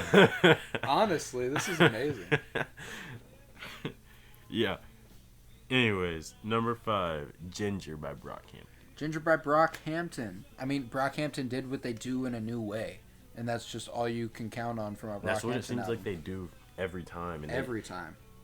I've known about them solid since 2017 is when they had the saturation spree. Mm-hmm. 2018, Iridescence dropped. In 2019, we get Ginger. 3 years, and these dudes are legends. Like, straight 100%. up, I'm going to be listening to them for the rest of my life. They're classic. And it's like, to do what they did in terms of having a boy band with this many members and this much of a collaborative effort and putting out this much content and having it be as good of a standard creatively as it has been. It's crazy. It's crazy. It's crazy. Do you like Ginger more than Iridescence? I've been thinking about that. And I don't know. I don't think I do. And I don't know if it's because I already have a nostalgia associated with Iridescence, or if I truly believe Iridescence is a better album. I don't know either. Yeah, I don't, because I definitely have more of a nostalgia with Iridescence for sure. But I mean, we went to the concert for Iridescence. That's as nostalgic as it gets for an album. No, that's definitely true. And Ginger just went a different way from like what I felt like Brockhampton is at its core. But yeah, I it was definitely different. I still enjoyed it for sure. It just wasn't quite what I normally get from Brockhampton. And what was strange is like it felt random. Mm-hmm. More random than Iridescence. I did not expect them to be dropping an album for sure. Yeah, what's funny is like I expected them to take like a couple of years. Yeah. And I don't know why, because they put out those 3 in the everyone same else year. does. Like, that's why. And they're just not, they don't make music. Like, they hold themselves to a higher standard when it comes to putting out music, because I guess it's more people working on it. Like, it's like, we're going to work on this shit full blow. And they was it this album that they made at like Abbey Road? Yeah, I think so. That's pretty dope. And you could tell in the influence. That's pretty cool. Yeah, but it was definitely top 5 for me. It was one of the ones I listened to. It was They had an Dearly amazing Departed. They had No Halo. Sugar. Boy Spending Bye. all my nights alone, waiting for you to call me. You're the only one I The want vocals by on my this side project, when man. I fall asleep. Tell me what I'm waiting for. You just like, yo, they're making music. Like, it's just like, it's like, apart from making rap, apart from making pop, apart from making R&B. I move mountains on my own, don't need nobody else. Damn. And then like Matt Champion later in the song is like, back home bitches with the braces on, they fly to the bed, let the neighbors know. Yeah. That shit's fire. I feel like that was a pretty good Matt Champion impression. Oh, yeah. I'm just saying. Long hair, white guy. That's right. It's me. Number 4. It's basically my whole identity. Long hair, white guy. Mine is long hair, black guy. True. When we all fall asleep, where do we go? Billie Eilish. I mean, there's not much to say. If you haven't This heard was this, a you've great been under a album. rock. It was number 4 just because of where our taste aligns, particularly. But I understand why it was an album of the year nominee at the Grammys. and why it probably has a chance of winning. Oh, for sure, it's a great album For this year, at least, like it really. When we all fall asleep, I- where do we You know go? what this album makes me think of though? What? What if I was in high school when this came out? Be I feel like weird. this would, I don't in a think couple years, be a very nostalgic album. Oh, absolutely. Like in a very specific way. Like it would kind of be. This feels weird, like comparing them, but like what Uzi was in 16. Damn. I feel like that's what Billie Eilish is going to be for a lot of kids now. That's fair, yeah. No, she's definitely got a crazy vibe to We're her. listening to a She's- very romantic Ed Sheeran song. She's been doing it. Did you change my playlist? Maybe. Because a lot of different shit's coming up now, and it's not on the same playlist. All right. But Number yeah, 2. No, or I want number- to keep talking about. okay. I want to keep talking about Billie Eilish because I Okay. love the song. I love a few songs on that album. I mean, like, there's a reason "Bad Guy" was such a big fucking hit. Oh, That shit yeah. went hard. No, that shit was hard. Zanny. I fuck with Zanny. Zanny. How about was my favorite. "When the Party's Over" When the Party's Over. That shit was. or "Wish You Were Gay"? I just kind of wish you were gay. That was an interesting one. I was like going into it. I was like, I wonder if I like this. And I was like, oh yeah. I don't know. It's kind of for it's kind of fuego. It's kind of fuego. It's kind of fuego. And I mean, there was wasn't there a song called 8? I think I think so. that song is good. If it's called 8, it's a number and it's fucking good. Okay. I think it's 8. I think so. Elo. Do you know what I'm talking about? Honestly, I haven't looked at the track list in a while for this album. I haven't either. That's why I'm having such trouble remembering the names. I just know that I like a lot of songs on it. She won Artist of the Year and Top Album of the Year for Apple Music. Yep. That makes sense. You Should See Me in a Crown. Mm-hmm. That shit was hard. All the Good Girls Go to Hell. 8. Elo Milo. Oh, yeah. Bury a Friend. There were some good songs on this, dude. Yeah. This is a good album. No, it definitely was. It came out around the same time as Igor, too. Shit, yeah. No, those were the vibes. I'm not going to lie. For sure. Number 3, though.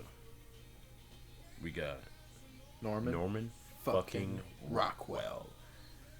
Lana Del Rey. Hey, is Lana Del Rey? She's just been building and building, and now she's starting to peak. Like, She got the Album of the Year now Yeah. with this, too. she got the album of the year for Pitchfork, which is a really hard thing to do because they're weird. They're weird. They're fucking weird, and it's like, honestly, I feel like being a Pitchfork writer, you have to be so like viewed as like extremely pretentious in the music community.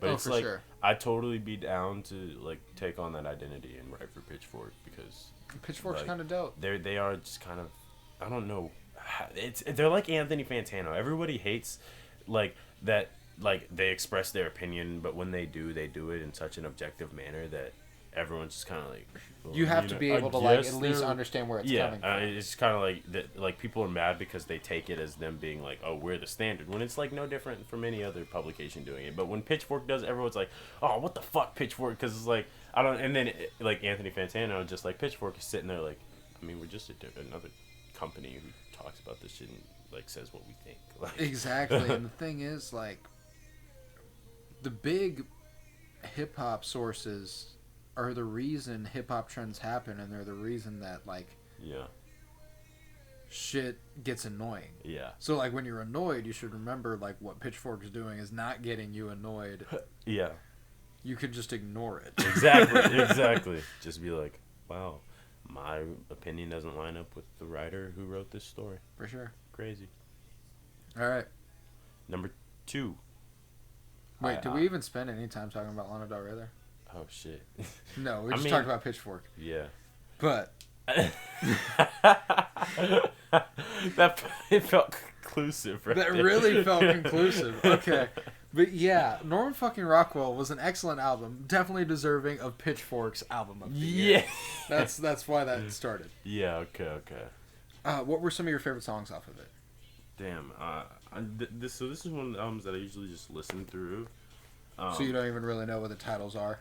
I really don't. But let me look it up. I mean, Fuck It, I Love You. I remember Fuck It, I Love You is definitely one of them. Cause you moved to California, but it's just a state of mind and I heard. Oh, that shit's so that. good. Venice Bitch. Oh, Norman fucking Rockwell, the song. Venice Fuck It, I Love You. California, How to Disappear. How to Disappear. That might be my favorite, actually.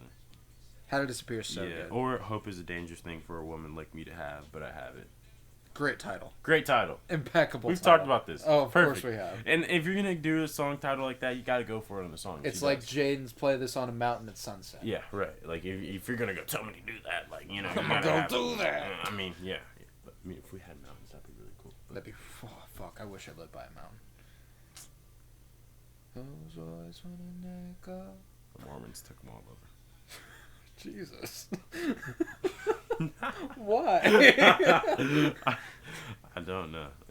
I'm sorry. Oh, you remember this song, Relationship by Young Thug and Future? Need help. I need to myself. Alright.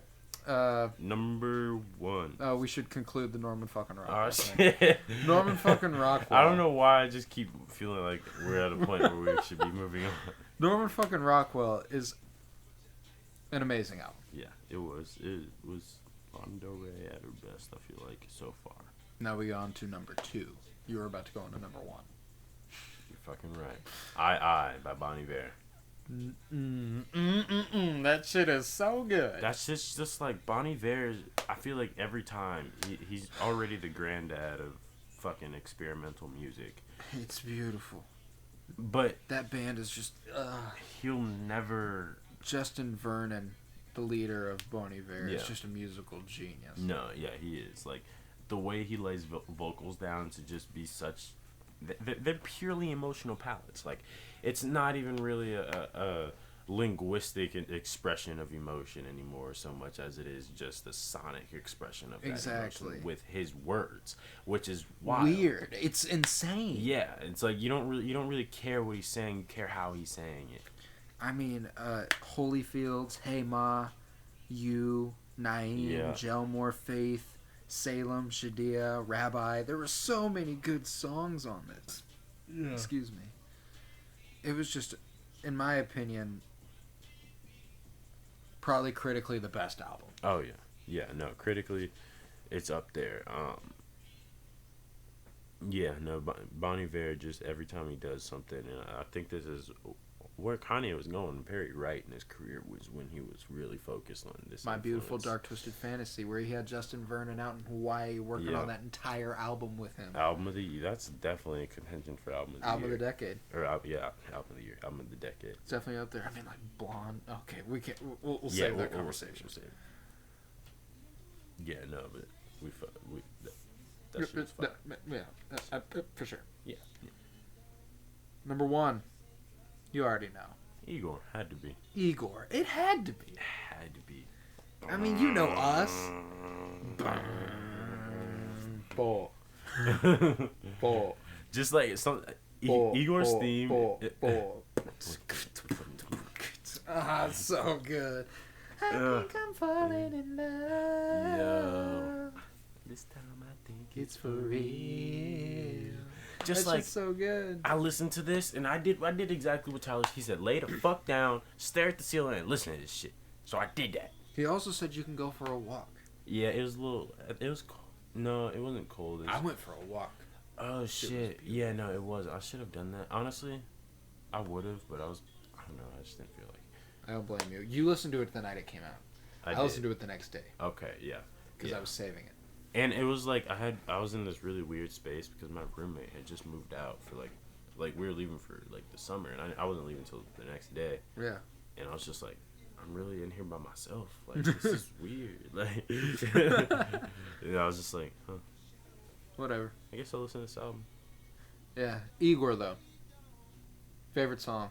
You're going to talk about your favorite songs here in a little bit. Yeah. Your favorite song, probably, Yeah. right? Yeah. What are some of your other favorite songs? Yo. I mean, Igor's theme, fire. Fire. Earthquake, fire.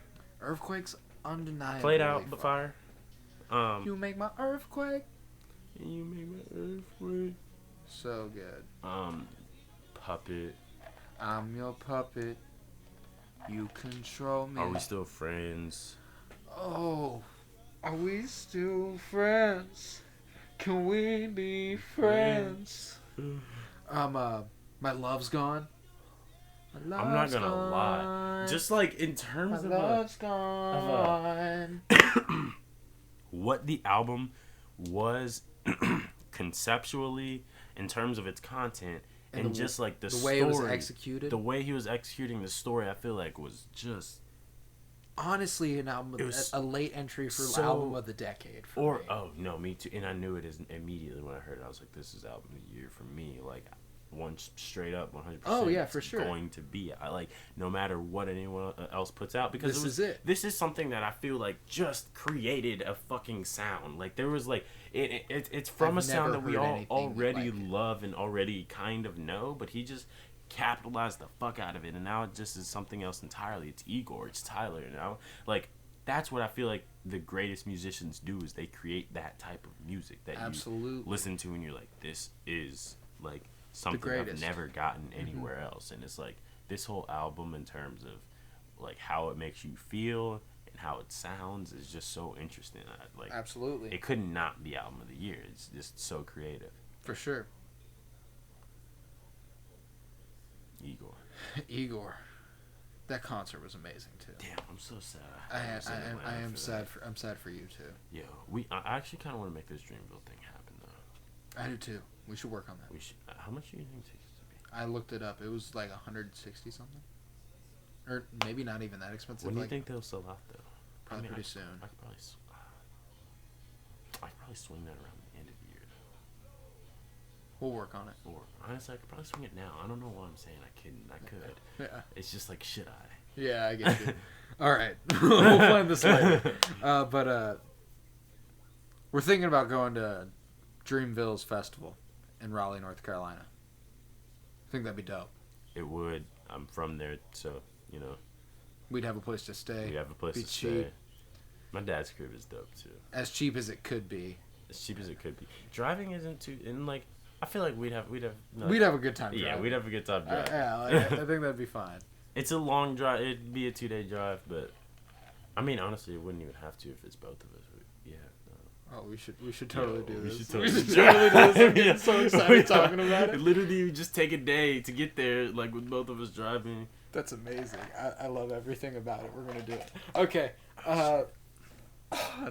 That'd be just such a fun trip. Okay. It would. Anyway, Igor is definitely the album of the year. Mm-hmm. Far and away, should win rap album of the year. It's up for rap album. I don't know why it's a rap album of the year. I don't get that. I think that he it's does. Like in he does 20%, rap, right? No, he does rap on. There is rap on over 50% of the album. I thought that was Flower Boy. I swear there was like 20%. It was like an astronomical. Well, maybe Tyler raps on 20% of it, but he also has features that rap on it. Oh yeah, that's a fact. Yeah. Yeah. So yeah, I mean, technically, there is rap, but it isn't rap. Yeah. Like, I feel like it's not disrespectful to call this rap. Mm-hmm. It's just flat out not rap. Yeah, it's just, I felt like it did its own thing. It's too reductionist to claim it as rap, because it's like, to claim it as rap is really just more so categorizing Tyler versus categorizing the music, which I have a problem with that in a lot of areas. And every time I make this argument with all my friends, they're always thinking I'm that pretentious douchebag who works at Pitchfork. No, and it's just... It's just better than what you listen to. You gotta be subjective about this shit. Like, it's like, you gotta experience the music as it comes to you, not as you believe it will. Exactly. We believed Tyler would drop a rap album. He didn't. And he blew everything out of the water. And he blew everything out of the water, and you gotta respect that. It's amazing. I love it. Anyways, top album of the year, Igor. Honestly, Igor definitely I like more than Revenge. Igor for show. In a lot of ways. For show. Super bad. Yeah, I guess my favorite, if I had to do just favorite albums, including hip hop of the year, I'd probably go somewhere along the lines of Revenge or Igor. Honestly, I think I just put the general albums first, and then my last 5 be the hip hop. Oh, for sure. I think so too. I'd be cool with that. For sure. I mean, just those 5 over there and the other genres were way too good. Yeah, no. And what I'm excited about is I'm sure that's happened in years past, and I'm excited to look forward to that in the years to come. Yeah, no, for sure. Because I'm gonna be looking for all these artists now. Oh yeah, no, for me too. Years to come. And I was always looking for Bonnie. That's Bear one of and my Lana favorite Del Rey. things about doing year in reviews, because it's like you really get to see who you got introduced to and like who you're listening to way more than you were at the beginning of the year. And, like, Absolutely. Like you're gonna continue to. It's just like that's how you really develop your own taste and your own library of music. Absolutely. Want to get into best songs? Let's do it. And this isn't necessarily best songs. It's like the songs that defined your 2019. Yeah. So they're not necessarily the best. They're not necessarily the biggest. Some of them are big. Yeah. They're not necessarily the biggest. They're not Old Town Road, and they're not Bad Guy by Billie Eilish. Mm-hmm. To kind of stay with Igor, my first defining song is definitely "A Boy Is a Gun." Boy Is a Gun, man. That shit was good. Just a vibe.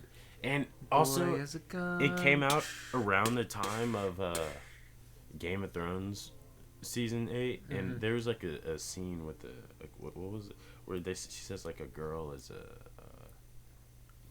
something. There's like a line that's kind of like, oh, that resembles A Boy Is a Gun. Yeah, I know what you're talking about. And always, I don't know if they're related. I don't think they are, but They're it not. always just had that like weird connection to me, and it just kind of made me fuck with it even more. I get you. But like, A Boy Is a Gun is just like A Girl Has No Name. A Girl Has No Name, yeah. And then I was just like, A Boy Is a Gun. I don't know, just that like use of language. Yeah, that connection is pretty cool. I like that. Yeah. Like, I like that way of speaking. Uh-huh. It's fun. A Boy Is a Gun. That's just dope. And like, honestly, that a lot of these songs that I'm saying define my 2019 are really just referential points for like other big things of the year. Oh, for sure. And in that way, I guess A Boy Is a Gun checks off that, and then Game of Thrones. My first would I'll stick with the Igor theme here, and I'll go with I Think. Okay, yeah, that one kind of came to me later, but second for sure. That shit's so good. Yeah, no, and it's just like the vibe is so classic on. I think I'm falling in love. It's so good, man. And we talked about it a little bit with Igor. We don't need to talk much more about Igor. Yeah, no. So my next one, El Toro Combo Meal from Feet El of Toro Clay. Combo. I was interested in this because this was a pretty recent one. Yeah, no, this was, and the reason why is because I feel like this kind of is once again referential to not only Earl but Mavi too, because I've definitely gotten into Mavi a lot more just in the fall, like since the fall. I think I started listening more and more to him probably around the beginning of November, October. Sure, yeah. But like I've listened to that dude a lot. Yeah, I get you. I really fuck with his music, and like this is just kind of like why, like this song is why I fuck with what they do, because like they both kind of do their own thing on it, and it's like just complements each other so well. I fucking love that, and just that whole like aesthetic of a rap that they do on there is like something that's really been building in the past 2 years. Crazy, yeah. So it definitely defines this year for me. My next one was Summertime in Paris by Jaden and Willow. So that shit is a vibe. Like, such a vibe. And every time I listen to it from here to eternity, it will remind me of this year. Yep. I mean, that summertime is meant to fall in love. I would fall asleep and stare in your eyes. Yeah, that's so nice. That shit's so good. And like that use of the iambic iambic pentameter. Is that an iambic pentameter? I think so. Yeah. The summertime is meant to fall in love. I want you up for a voice of that shit is crazy. We actually learned about that shit in my poetry class, and my professor was even like, "Yo, I'm not gonna make y'all do this shit. It's hard as fuck." Like, yeah, and Jaden regularly uses that in his do you know what iambic pentameter is? It mimics the beat of the heart. Yo. The syllable, you get a syllable at each time, like your heart would beat. Oh, that's crazy. Yes, and it's just weird. And I'm like, yo, that's just hard as hell. Like that's where it's Shakespeare very hard. came up. It's like, very hard to write like that. Yeah. I've tried, and it is so difficult. It is so. I just can't predict syllables like that. Like I don't know what the fuck. Joe and Jaden is so good at it. Yeah, He does it a lot in his music, and that's probably the main reason. That portion of the song is fucking beautiful. Yeah. And I love it every time I hear it. Yeah, that song is. And then Willow comes in later with that summertime. Willow and Jaden together is just like perfect. Like all of us. They are meant to make music together. And they're beautiful people. They are. Just wonderful humans. Just great people. I love them. Yeah. But then. What's the number one? Number one has to be Under the Sun. Nothing new under the sun. Nobody fucking with sun. I got a couple of sons, a couple of guns, a couple of people that busted the party. You're fucking the fun. Yo. And then the baby, and then Loot, and then Earth Gang. Yo. And that surprise feature from Kendrick Lamar. On the hook, like. I woke up for some money. This every time I got in my car over the summer, this was coming on bitch. First. Like too many ops in here. Tell me who you're with. Hey, it's just too good. Potato over my gun. I'm niggas be clacking my funds. I'm like, I'm the bitch, but baby girl, come on with sons. Just be judging my mood, but please tell me where you're from. My cousin at the party for fun. Pistol grip, get to squeeze and wish it would like Liam Neeson. Oh, shit. Bruh. And, like, you know what he's talking about timely there? As fuck, yes. Yeah, like, with Liam Neeson. You tell the story. You tell the story because you can say the word. Okay. Basically, this motherfucker, like, some shit happened to one of his friends where she got raped by some black guy, right? Yeah. Right? Terrible, obviously. But he's like, after that, I was just so fucking pissed and mad that, you know, I walked around just wanting to kill the first nigger I saw. I don't think he said the N-word. I think he said black man. No, I swear he did. Because that's what blew my mind. No, I think it was just the blatancy of him saying that he would kill the first black guy he saw. Okay. Yeah. Oh, he did say. Yeah. And so everyone was like. Because it just, like, completely went under... Like, everyone was just like, and what the thing was, he, like... the thing was, it wasn't like this was, like, something, like, said, like, in a private scenario. Someone had asked him... It was an interview. Like... Something was... The question was completely different. Yeah, he completely offered up this information, really with little provocation. It was just like, yeah, this one time this happened, and they're like... What, Liam Neeson? So the line in the song is pistol grips, get to squeezing. Wish a nigga would like Liam Neeson. And like you hear that and you're just like I was like, so this is the song of the year. Yeah. Like Loot. And I've always fucked with Luke. Diamonds and all of my teen, and they probably think I ain't intelligent. And then the baby. Interrogation. This is his best verse of the year. It's easily his best verse of the year. Bitches call me a jock all American. I'm at the top of my class with my letterman. I remember college bitches knocking on my dorm door. I ain't never let them in. And it's just so the baby. Like all of it is just so. Each of these artists, they do what the fuck they do. And honestly, what's crazy is J. Cole's verse on that flies under the radar. It does. Like, for you to outshine J. Cole on a track is insane, and I think Loot and DaBaby did it on that song. No, for sure. It's kind of ridiculous. They definitely killed that. Damn, I always fuck with Khalid, especially when I'm over here for some reason. Yo, I mean, he kind of matches the vibe of my room. He definitely does. But, J. Cole's line where he said, she call me daddy like grandma my baby. Yo. He said, she call me daddy like grandma my baby. I've been on the craziest wave while I'm on the stage, and it is my minimum wage. It is my minimum wage. Oh, shit. Yeah, they're going bar for bar on that song, I swear to God. And, that's what I loved about Revenge of the Dreamers was, like, these dudes were competing. Like, they were trying to, like, body these songs. Like, they were really trying to kill it. And Under the Sun, like, they really just, like, there was a reason that was the first song on Revenge of the Dreamers. Absolutely. And they always put really good songs to start out Revenge. Like, the last Dreamers 2 was Folgers Crystals with J. Cole. Yes. Like, that was just solo J. Cole, 2 minutes, spitting. Just spitting on that shit. And it was, like, some of the most soulful rap you will ever hear. Like, and it was just straight. I remember the first time I listened to Revenge of the Dreamers 2, I'm like... And it come out, like, a year ago. And I was like... Nobody said shit about this. Like, what? Like, are you kidding me? Yo, I am sorry, but while we were talking about this, I am planning future episodes. And I just like we have so much best of the decade stuff we could talk about. Yeah. And talk about it for weeks into 2020. Yeah. Oh my goodness, I'm very excited. I have a lot of ideas.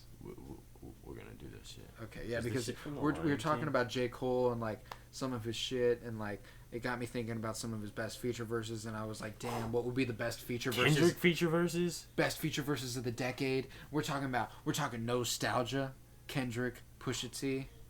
You wanna see a dead body? Oh my god. Yeah, no, that's gonna. Yeah, we're gonna have a lot to do. Oh, I'm so excited though.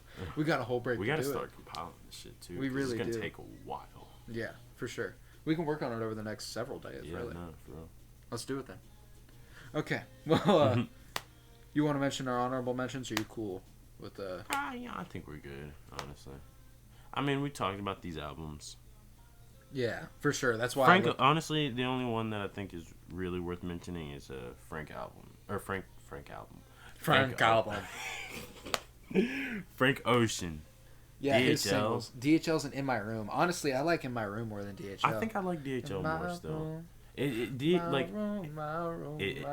They're both. It's Frank. They're both fire. They're both incredible. But there's something about the slow down thing that I just feel like ramen noodles. Really funny. You said some funny ass shit on there too. But it's just something about the whole slow down vibe that I just can't. Oh my god. What? This is perfect because like just for this what this album is. A song from The Big Day is playing, right? No, this is May I Have This Dance by Francis and the Lights. Oh shit. Okay. Still Chance. When Chance's verse first came on, I didn't really recognize who it was, and I just said out loud, and like nobody responded, which is fine. But I was like, "Is this a song from The Lion King?" Oh, he said, "You got your mother's eyes." And then I was like just what we were talking about with Chance, outgrowing Chance. I was like, this might have been the start of that evolution. I loved this song. I did too. I like this song, but it does sound Lion King-esque. It does. That's very accurate. I never thought of that. Most of Chance's stuff is very Lion King-esque now that I think about it. That's weird. Like, Let's Go on the Run? That's a song straight out of Lion King. I'm certain of it. Let's go on the run. Yeah. Let's go on the run. We got no place to go. That is actually hilarious. They're all straight out of a Lion King movie. Be like that. Hot damn hot water, hot shower. Sounds like Disney's attempt at a rap song. What is it? It's a something smoking green cauliflower. Getting lean, smoking green cauliflower. Bruh, I can't believe the baby heard that. Was like, yeah, this hard. Let me put a verse on this. No shit, right? Because I was like, the baby. Honestly, the baby probably just used it to level up. Yeah, I mean, but is he leveling up? Chance is really not his vibe. It's not his vibe, but Chance has a massive following. He does. He and that's what the baby's trying to do is get. Yeah, he was just hopping on anything he could. Same with Meg Thee Stallion. We'd be remiss without mentioning Meg Thee Stallion in a conversation about 2019. Damn, yeah, no, she definitely broke out in 2019. And she tore shit up for sure. We had No Name retire from music in 2019. Bro, did she officially retire? I don't know. She don't seem like she never clarified, but she don't seem like she was trying to make music. No, not at all. And it's scaring me. I love her, but like I get it. But she said she'll make music with Saba and Smino? Yeah. Oh, dope. Okay, that's all I want. Ghetto Sage. I'm Ghetto not even Sage, that names, they gotta be in the convo too. Haagen-Dazs. Haagen-Dazs was dude, hard. Smino, Saba, and No Name. How did I not even think of them when thinking about our next decade? Like, oh no, they're all in there. Oh my god, we're gonna be so fucking loaded. I bet we're the best generation musically ever. No, we have to be. That's it, because I feel like we are just starting to see the peak of these dudes. And what's funny is me and you were talking about music like it's our sports team. Like, we're gonna be known Yeah. as the best musical generation Yes. there's ever been. And like, people are out here talking about like sports the way we're talking about music. Yeah, no, for sure. I mean, it's basically the same. Might as well be. Blood sport. Blood sports. It's a blood sport. Simple.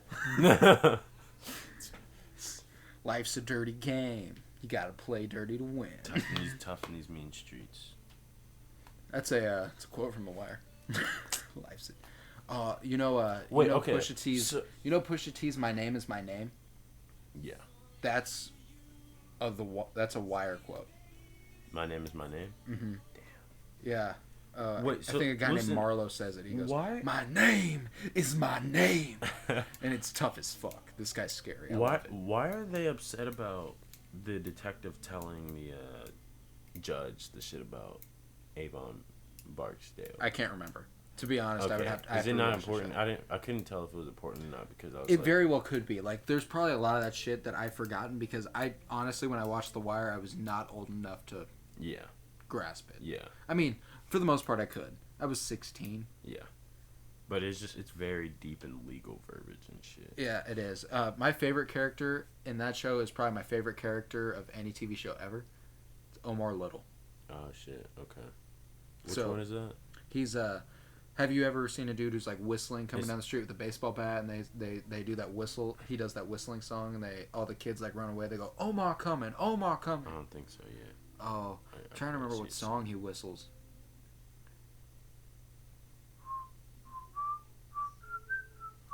I think that's like Ringer.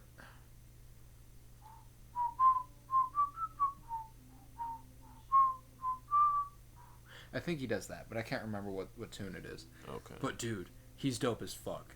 Honestly, my favorite character in any television show ever, I think. Okay. I He's have to meet him. For sure.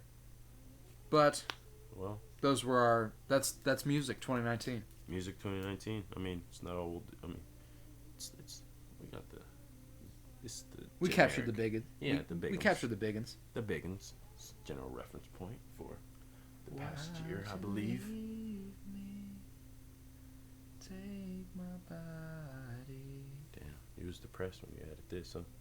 All I Want by Codaline? Bro, this shit's a good song. Super sad. Super sad. Good, though. Super. Love Galore by SZA and Travis Scott? This album, though. Drew Barrymore, I think, is, in hindsight, my favorite song from this album. Classic album. Oh. For sure. Yeah, no, we're putting that up there. We have so much work. We should do a lot of the work tonight. I'm ready. We could. It's 1 a.m., but I'm ready. We could. All right, you know what? It's probably time to sign off. It is. This has been the over 2-hour premiere of Season 2. Episode 30. Episode 30. We've done 30 of them, man. That's a lot of episodes. We talk to each other a lot. We do. Like, I spend more time, probably, statistically, talking to you than anybody else on Earth. That's a fact.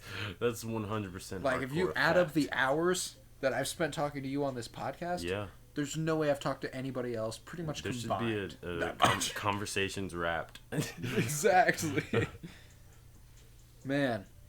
Damn. It's been a pleasure, though. Been a pleasure. It's going to continue being a pleasure. Year. For hopefully been a good half a year. Dude, it's been a long time. Yeah. Man, it's 7 months now. I mean, coming up on 7 months. Grinding. I mean, we took a month off. We did. But you know. It didn't set us back too bad. Oh, and since this is the Season 2 premiere, I'll announce my new podcast coming in 2020. It's going to be called Coro's Companion Podcast. Companion podcast? Yeah, because a companion podcast is something that goes with something else. Okay. So, like, since we're going to start with the Marvel Cinematic Universe. Yeah. It's going to be in the timeline in which the Marvel movies are set. Okay. So it's going to begin with the first Avenger, Captain America movie. Yeah. Because it's set in 1942. I just watched that yesterday, actually. So good. I'm talking to Brendan Spicer first. Okay. He's going to be my guest for that. Okay. Yeah, so that'll be coming in 2020. I'm really excited about it. I'm definitely going to have you on for some stuff. Yeah. No, I definitely want to be on there. But the hope is to eventually get it to after Marvel, we go to the Star Wars movies. After that, maybe like Hunger Games. Yeah. Shit like that. Just keep doing movie sagas, Matrix. Okay. Like shit like that. Okay. I think that'd be a lot of fun to keep doing that. Yeah. No, but I'm starting off very ambitious with the 23 movie. Yeah, I'm like, that shit's long as hell. But, you know, a lot of Marvel fans out there. Hey, a lot of Marvel and fans. I'm a big one, so I hope they'd like to hear it. You should definitely look into the Dissect podcast too, because he kind of does it in that same way with albums. Okay, yeah, like he does like the song by song, like just breaks it down like that, and like it's like take this one project and dissect it. That's dope. Yeah. Anyways. But this has been the season 2 premiere. I'm Colton Robertson. Season 2. Tavares Pennington. You know, we're just vibing. Just vibing. Peace, love, and bloom. Loving Keanu Reeves still. Bruh. Forever love that man. I need to write him more letters. I've been writing him letters. Okay. He's not responding. Okay. I love Keanu, though. No matter what. No matter how much he ignores my fan mail. Yeah. Because he's a beautiful man. I mean, thank you, Keanu. Just thank you. Just thank you. No matter what, we love Thank you, Keanu. Keanu's the reason we have a thank season 2. Thank you next. Thank you, Keanu. Yeah, thank you. Thank you, Keanu. Thank you, Keanu. Thank you, Keanu. Yeah, thank you, Keanu. Love you. Bye. What? No!